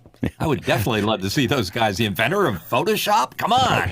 Thomas doesn't really jump out very. He doesn't. I don't think he likes doing interviews. And so I think that, but we might be able to get John.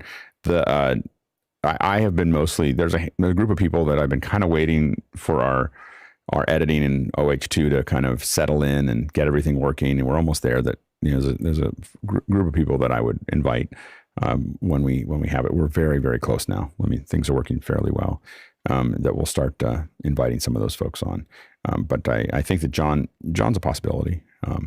And Thomas, I think, probably less likely. He's just not as excited about doing interviews. Next question. And this one's from Matt Halverson in Brookings, South Dakota. I have a Blackmagic Design HyperDeck Studio HD Mini that is recording from a web presenter. How do I adjust the volume going into the HyperDeck? Do I have to adjust the volume on the web presenter? I think you do, because I think that I don't know, I don't quite understand why you're recording from the web presenter as opposed to the direct signal that would be going into the web presenter. So that's the only confusion that I have is I don't, if you're looping through it and then going to the HyperDeck, the problem you'll have is that I would loop through the other direction. So I would loop from the HyperDeck to the web presenter. It might give you more control. If that's the new, if you have the new one, congratulations. But yeah, next question. Another question on this edition of Ask Alex. This is from the Seventh Scroll in Brooklyn, New York. Is it possible to have a Dugan automix using a Yamaha M7CL board or similar? Yep. I believe that the M7CL has Dugan on it. Maybe not. I'm sorry. I was thinking it was something different. Oh, I'm trying to find it now. It's a big enough mixer. I mean, almost everything that Yamaha makes that's larger should have the Dugan. And if it doesn't have it, Dugan makes an outboard send and return that you can use as well, either through Dante or through the analog send and receives. So anything's possible with Automix. I don't know that mixer well enough to know if it's built in. But you can get Automix to work anywhere. The old days, none of the mixers had Dugan, and we had these little Dugan boxes, and we do an insert. Using the inserts, we would send it out for processing. So that's another thing to consider. And I think the Dante one supports like 64 channels. You could break up into groups. Next question. And this is from Douglas Carmichael again. I currently have a pair of Focal Alpha 65 monitors. Would you recommend upgrading to the Alpha 80 EVO for increased bass response or adding a subwoofer like the Focal Sub 1? I would add a subwoofer. You can the smaller speakers are never going to give you the kind of oomph that you get from a subwoofer. So if you really care about the bass, then get a subwoofer. Next question. It's all about that bass. Yeah. This is from John Filer from Greenfield, Massachusetts. Has anyone plugged in a Windows computer to a Google Jamboard? It basically acts as a 55-inch touchscreen. It is pretty fun to play with, especially if paired with an external controller, such as a Stream Deck or a Touch Portal. So I don't really like the Jamboard that much, and or the Windows version of this. The main thing is that the problem that I have is that it's putting your back to the audience. So if you're working with other folks, you're presenting and you're trying to show something, I would rather have a telestrator than have a board that I think it's a little bit skeuomorphic. Like we're trying to go back to drawing on a board when we'd be better off all drawing on little monitors that are in front of us. And we've done it with like 6 people in front of Wacom tablets, and they all sit there and have a shared screen that they can draw on. And that has been way more compelling than any kind of big screen that we can look at. Next question. Ruben Gomez in Loveland, Colorado. One of you talked about paywalls. Any suggestions for places to sell nonfiction, voice on demand, and spoken word audio? Amazon no longer accepts self-submitted nonfiction voice on demand. It's video on demand, I think. Sorry about that. Yeah, but VOD, the place that I would look is Vimeo. Vimeo has kind of a whole subscription service that includes over-the-top services where you can do either subscription or you can purchase on demand, and it's probably the best place to go. And I don't know about the spoken word audio. That might still be an Audible kind of thing if you can get in, but the video on demand would be something that I would research the Vimeo options for the platform stuff. They'll even design little apps for you that'll run across those platforms. Next question. John Filer from Greenfield, Massachusetts. Could a sketchnote style shared whiteboard be tried for some second hours? Maybe use drag and drop icons in addition to drawn graphics. It would be nice to have an overview of what is covered on the more complex topics. I've not used Sketchnote, so I don't know what Sketchnote style is. Is that a shared? I'm trying to think here. I'm just looking at it. It's I think this is. I believe that Sketchnote is really about an artist kind of drawing for you. So it wouldn't necessarily. It'd be a style, but we'd have to then have somebody do the art. I think that's what that is. So I think you need people who can draw. I don't know if I can't draw well enough to do that. Next question.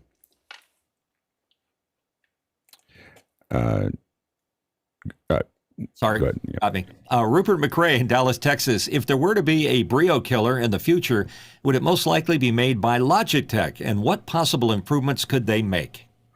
Go ahead, Mitchell. I think you've said it over and over again, Alex, that a winner would be a 40 millimeter, not too wide an aspect. Yeah, I mean, I think that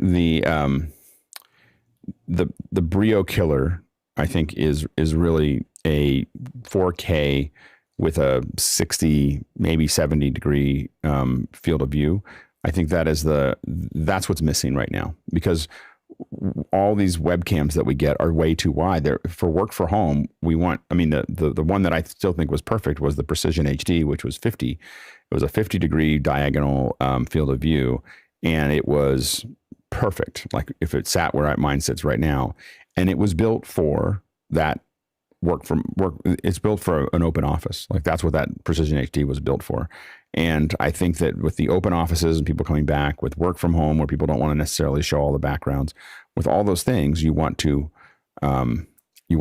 pull it in. And so the 90 degree, 110 degree, 120 degree, basically just burns off anything you got from the 4K chip, because you're going to have to zoom into it to make it work. And so I think that, again, when everybody is going one direction, you can do it really well by going the other direction. So everybody is going this direction. I'm not saying it's the only solution that people should have, and people may want to have that. But what I'm saying is that if everyone's going, right, just go left, and give people one camera that is designed for that. Even better, give me a camera that I can just screw on a lens. So if I had 3 lenses, the 50, the 80, and the 120 lens, same chip, and it has its own little setup. It's like a moment lens where maybe you even design it to use moment lenses or anything else like that. But you basically have like a little lock that you just pop it into, and like a little cam twist or something that you just kind of push in there and turn it, and you can change the lens. Or build an industry for people to build lenses for it. I think that it would be really useful, but I think, yeah, it's frustrating. And again, it could be a little bit more. It'd be $200, which is now more than the Brio. And that would definitely pay for a interchangeable lens, or $250. Getting up to $300, you start going, well, there's a lot of other things I could get. But if you had a $250 webcam that had interchangeable lenses, I think you'd go a long way. It would be a big deal. Next question. From Tony Mobley in Noonan, Georgia, the questions are being answered at an accelerated rate. Is Alex happy? Go ahead, Mitchell. Of course he is. He's answering questions, and that's what Alex does best. I don't usually answer all the questions. We're running a little short on the second hour. This is all my fault too, because I didn't get my mug project working correctly. So we're kind of stretched out a little bit. I think that's the issue. I think people made plans because they figured we were going to talk about 3D mugs, and they didn't want to talk about that. So people hung out for a while. So and the folks that are here just aren't raising their hand. So I'm answering them all. It is not. I'm not trying to get accelerated. Like at the rate we're going, we could probably answer 60, 70 questions, but it's mostly that the answers are answered completely and succinctly. So it's not the exact number of questions per hour that I'm worried about. It's mostly that I always want us to, I find that the pace of 25 to 30 an hour, which we're over, is a really good number where I feel like we dug into the questions pretty well, but we also work to the point. I think when we go lower than that, and sometimes we do, we stop and we talk about something for 15 minutes. But I think that depends. It just really depends on the question. So it's not a hard limit and it's not a hard goal. But I am conscious to it. I pay attention to the velocity. Right now it's going really fast because I'm answering all the questions. Next question. And it's from Rupert McRae in Dallas, Texas. On what types of devices have you experienced battery swelling? And has it ever been catastrophic? Go ahead, Mitchell.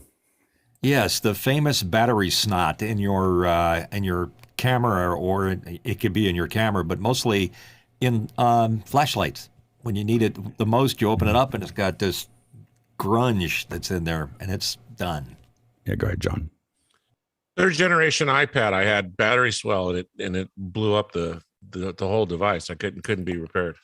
Yeah, I've lost a laptop, an iPad, no phones, but and then definitely have lost. I mean, had cameras we had to really do some work on to get the battery back out.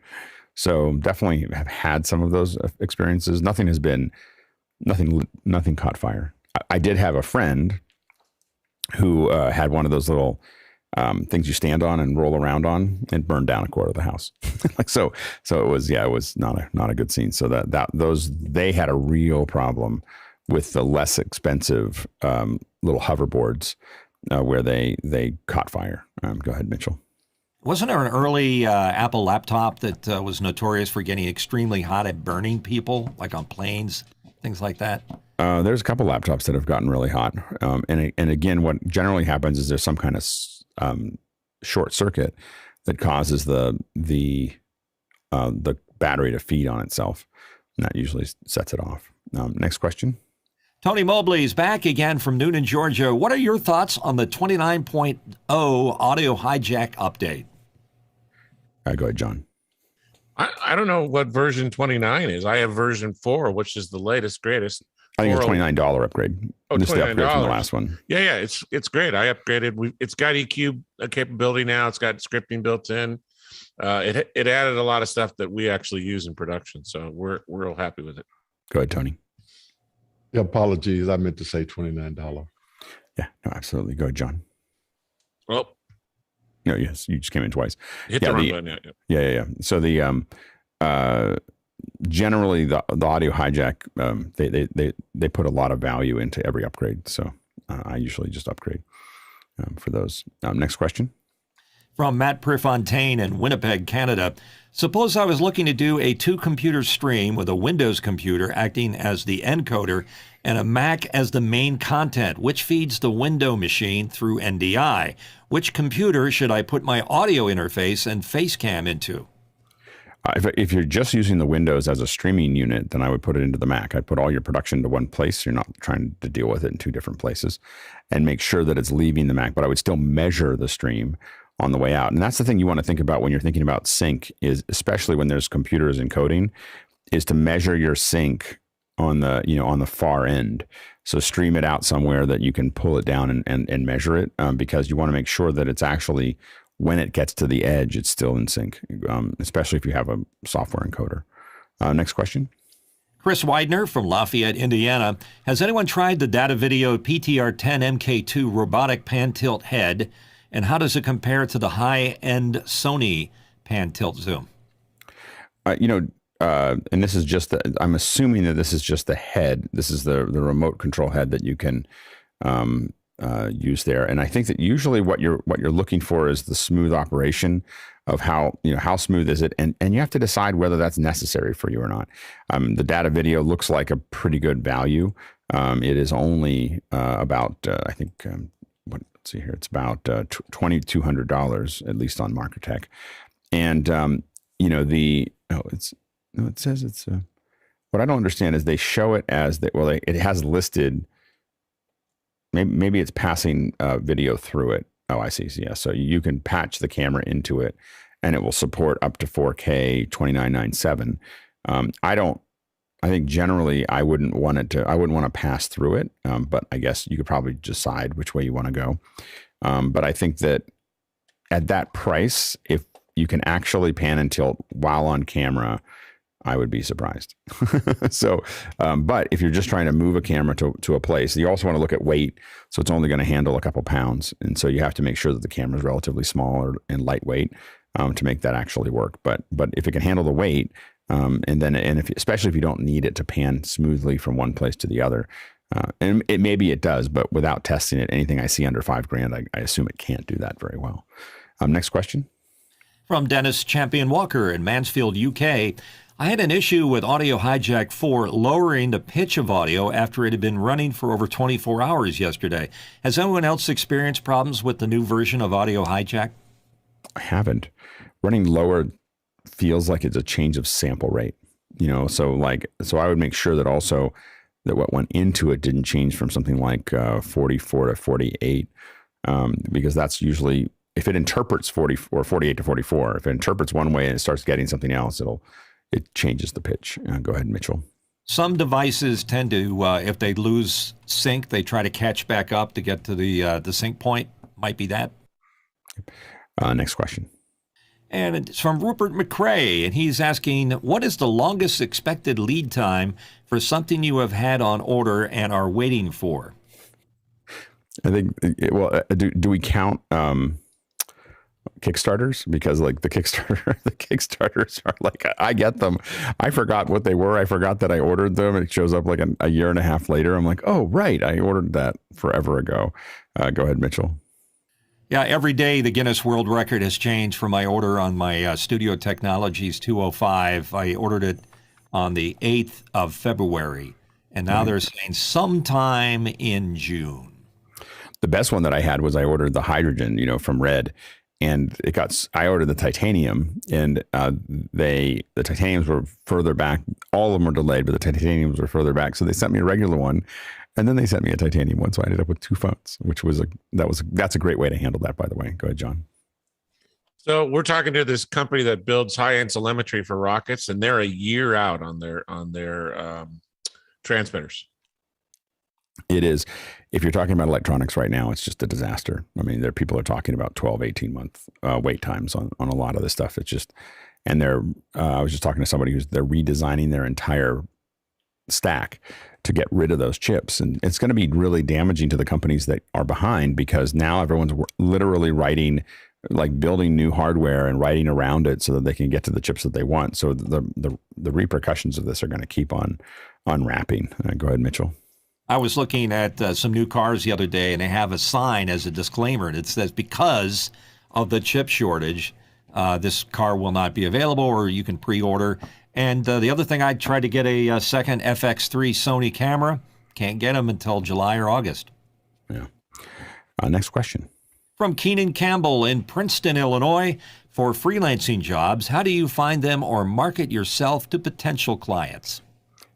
I have to say that I'm not very good at self-marketing in the sense that I don't know how to like sell myself. You know, I do things that serve the industry. I do crazy things that people get excited about. And I usually, have some, things keep coming in, usually more than I can do. But I don't have any, strong skill sets there. I haven't had them for a long time. Go ahead, Mitchell. Far be it from me to put words in your mouth, but you have said before that you would either volunteer your time in the beginning or offer outrageously low rates, like in Photoshop design or layout design, and it would be such a price that they couldn't refuse, and then they would appreciate the quality and the speed of the work that you do. And sometimes I don't, that person that I did it for, I just needed the demo reel. Like, or I needed a demo of what I was doing. So there's a lot of things that, that I prime pumps a lot, which is that this job itself won't pay for it, but I know that showing off what I did on that job will spark somebody's interest in doing more. Yeah, go ahead, Mitchell. Yeah, it's kind of strange how some clients will react to that same theory. I did a job for a big aerospace company downstate, and I did it kind of on spec. And they don't respect stuff that you do for free. And it was brilliant. I mean, it was really good. I put it on my demo reel, but I kind of got not spit on, but ignored. Yeah.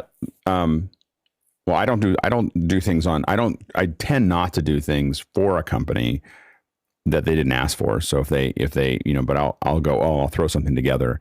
But a lot of times what I'll do is I'll throw it together, quote unquote, for myself. Like how I got into HDR is I really felt like HDR was going to be a thing.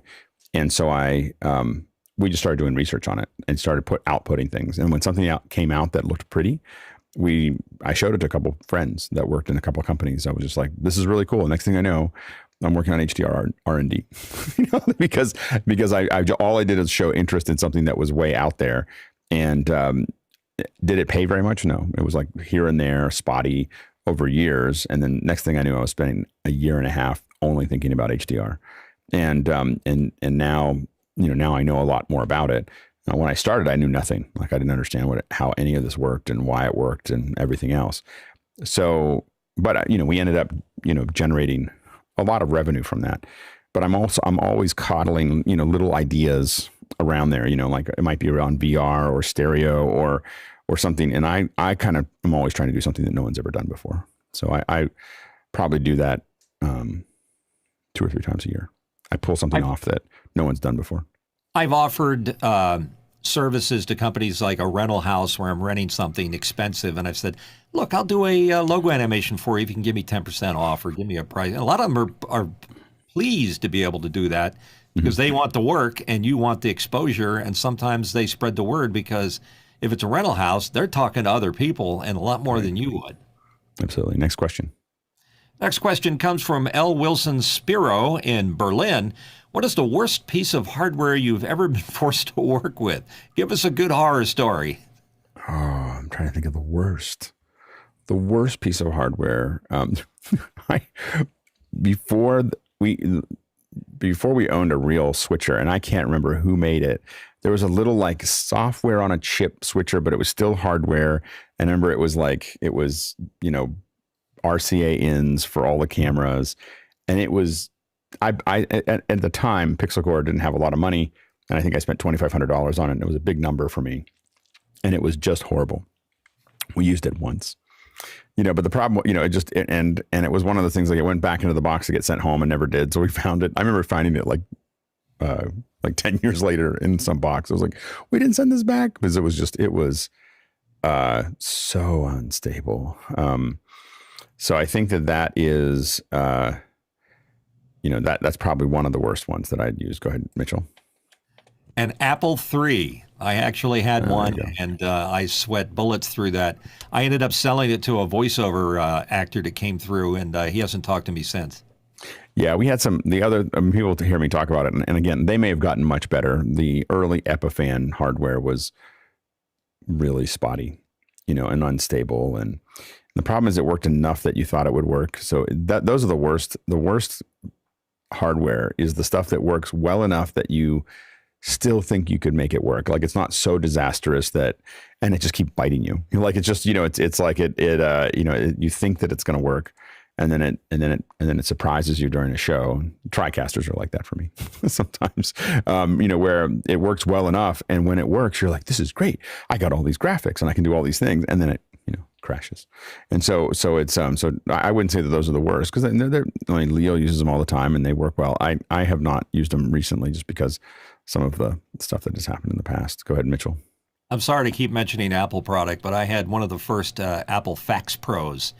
And it just was a failed piece of equipment. It was failed from the beginning. I would not give it up because my partner has hated the fact that I had spent almost $1,000 on it and I could have had a regular fax machine. But I finally ended up talking so many times to the tech support at Apple that I started referring to it as the Frankenfax. And they thought that was funny. Yeah, next question. Next question comes in from Chris Widener in Lafayette, Indiana. Lumix BS1H has been trying to justify it for the grant cycle for this fall. What would be a strong set of lenses for L mount that would complement it? I think the L mount is the problem. I think a lot of us are having a hard time getting over the fact that glass is always the most expensive thing of everything we do around video and audio. So I think that the BS1H looks like a great value. It looks like there's a great chip, but I really, and I don't know what's convertible to the L mount. Like, can we put EF lenses on it and so on and so forth? And I don't know that answer. Next question. Rupert McCrae in Dallas, Texas. Do you think that identity theft protection plans would cover losses from cryptocurrency stolen in an identity theft attack? I very much doubt it. I bet you they think that. I bet you they think of that as like leaving your door open on your car. Like, I'd be surprised if they support it. Go ahead, Rupert. I just heard about a story along these lines. Somebody got their cell phone SIM cloned, so somebody grabbed their phone number and was able to, I guess, they had some other stuff already, probably passwords, and so was able to dual factor into a whole load of stuff. And, yep. Worst case scenario, and amongst everything else, apparently some crypto has gone missing. So I'm sure they, ideally have coverage for those kind of things, identity theft, but that was maybe a bit of a hole. Yeah, I bet you they don't consider that a loss in the same way. It is one of the reasons that I'm pretty careful about my phone. It locks almost immediately. I keep it very near me most of the time, and it's the one thing that I try to really avoid having go into other hands, just because I'm always paranoid of exactly what you're talking about there. Next question. Next question comes to us from Douglas Carmichael. I currently have a Juniper EX2200C gigabit Ethernet switch. Considering that many Cisco models, like the 24-port Catalyst 9300, are still backordered, would I still learn a lot using a Juniper in my Studio Lab rack and swapping it out later? I think absolutely. It's a solid piece of hardware. There's no reason why you can't use that for quite some time. Next question. This might be our last one from Todd Rains in Allen, Texas. Is there a way for producers, watchers to know who is on the panel each episode? Sometimes I have a question for a specific person. We are working on that. So we're going to work on an invite system that lets us kind of ask the panelists ahead of time, can you make it? And then we can kind of promote that that's there. I think that it might make sense even for us to put maybe in the event chat, once we finish mic checks and we know who's going to be here, a list of the people that are there so you can see it. But if you get here early, you'll see us all just talking, and it might give you another opportunity to do that as well. Next question. And a few more have come in. Douglas Carmichael asks again, would this cable management panel, he mentions a link there, be workable for a rack that doesn't move in lieu of a proper Cat6 patch panel? It would connect devices to the front jacks of the switch. Go ahead, Rupert. Kind of variation on the question is sometimes I see structured cabling brought down into a rack and no patch panel used and people just terminating what should be fixed cabling with RG45s, and generally if that's solid conductor cabling it's just not designed to be moved. So that's the mistake I see there sometimes. Next question. Sorry, I got to reach a room. L. Wilson Spiro in Berlin. My 2013 Mac Pro trash can acts up constantly. Is the new cheese grater Mac Pro worth investing in? I would not get it right now. So no, not right now. I would either buy a studio or the studio is amazing. Like the machine that I have is amazing. My biggest regret, as I think we've said before, is that I didn't buy more drive space, because the drive is 5 gigabytes a second, and it's and it's like super fast, and everything goes really fast. And so I wish I'd gotten 4 or even 8 terabytes on the board, because there's nothing externally that I found. Someone sent me a link that uses up all my inputs on the back to turn it into a fast, but there's nothing normal that will work. So I wouldn't upgrade the cheese grater just yet. I would either get a studio, or I'd wait for the new Mac Pro to come out later this year. Next question. And a new one comes in from Chris Widener in Lafayette, Indiana. Has anyone tried the PepLink Max Adapter 5G for cellular backups for productions? I haven't used that. We've used PepLinks, but we have not used that one specifically, and they work fairly well. The big thing is I think we had 5 modems in them, and it was making sure we had a heterogeneous mix of T-Mobile and AT&T and Verizon, and having those bond together. Now, I think they have a cloud service. What we did has bonded them to a piece of hardware in our studio that had access to a gig of connection. Go ahead, Rupert. So, this is for adding 5G onto, I guess, a PepLink that would otherwise just be 4G. I'm guessing that's the use case. And just with 5G in general, I'd just be really wanting to know how it's going to perform under load during the event. Yeah. And with only one, if that's the upgrade, it just has to be really good. Next question. And from Douglas Carmichael, what do you think is the value proposition of the ATEM Constellation HD versus the ATEM television studio models? Do you think we'll see a Constellation 4K? I do think we're going to see a Constellation 4K. I think that there's a gap. So now we have this little grouped gap of constellations that are 1,000, I think up to 3,500 or something like that. But it feels like there's a gap between 3,500 and 10,000, where you put maybe a 1ME might be, the 1ME 4K might be $2,000. Then the 2ME might be $5,000 or something like that. And the 4ME might be, and I don't know if they do a 4ME. I think that the 4ME is kind of like, well, you have a constellation for that. But I think that having a 2ME 4K and a 1ME 4K makes a lot of sense. Next question. Yes. Got me on it. Douglas Carmichael, when you're feeding a satellite uplink facility, how do you send your program output to them? Do you use the switch or LTN Global? Both. I mean, generally, when we're sending to an uplink, and you can also send, so the switch is a dedicated fiber network connection, and it's, very low latency, very high quality, high reliability. LTN is close to that, not quite the same. It's over the public internet. It's a little quirkier, but it definitely gets there. You can also, with uplinks, send it via RTMP for a lot of them. HLS, all these things now work for that. And also Amazon, I think, is working on gateways. They have some gateways out there that you can use that would just spit it out of an SDI signal from any PC. So there's a lot of ways that you can kind of get it out to the satellite. All right. I thought we were cutting through the questions so quickly that I thought there's no way the producers are going to keep up, and we're going to stop early. But no, we were no match for the producers who were able to keep on spitting out those questions. And I think we set a record. It's not really a record I need to set again, but thank you to our producers for all the great questions, keeping things moving forward. I apologize we didn't get the 3D cup thing figured out, but we'll have it next week. I'll move a couple things around. I apologize. I'll get the licensing issue. I really wanted to show 26. I didn't want to show 25, and I downloaded it and something else. The licensing thing got a little messed up. So anyway, It's a new record. 74 questions answered in 2 hours. Yeah. It's a lot of questions. That means you're happy, right? I'm not. No, it's not. I'm not trying to set records for number of questions asked. I think that it's actually a function. If we answered this many, we just answered them really quickly, and I'm not sure. I think that 50 to 60 is like the right number, and so when we go over that, it just means we were just screaming through questions. I don't know if it's that's an interesting data point then. Yeah. But we'll get to that next week. And now we're going to go ahead and jump into after hours.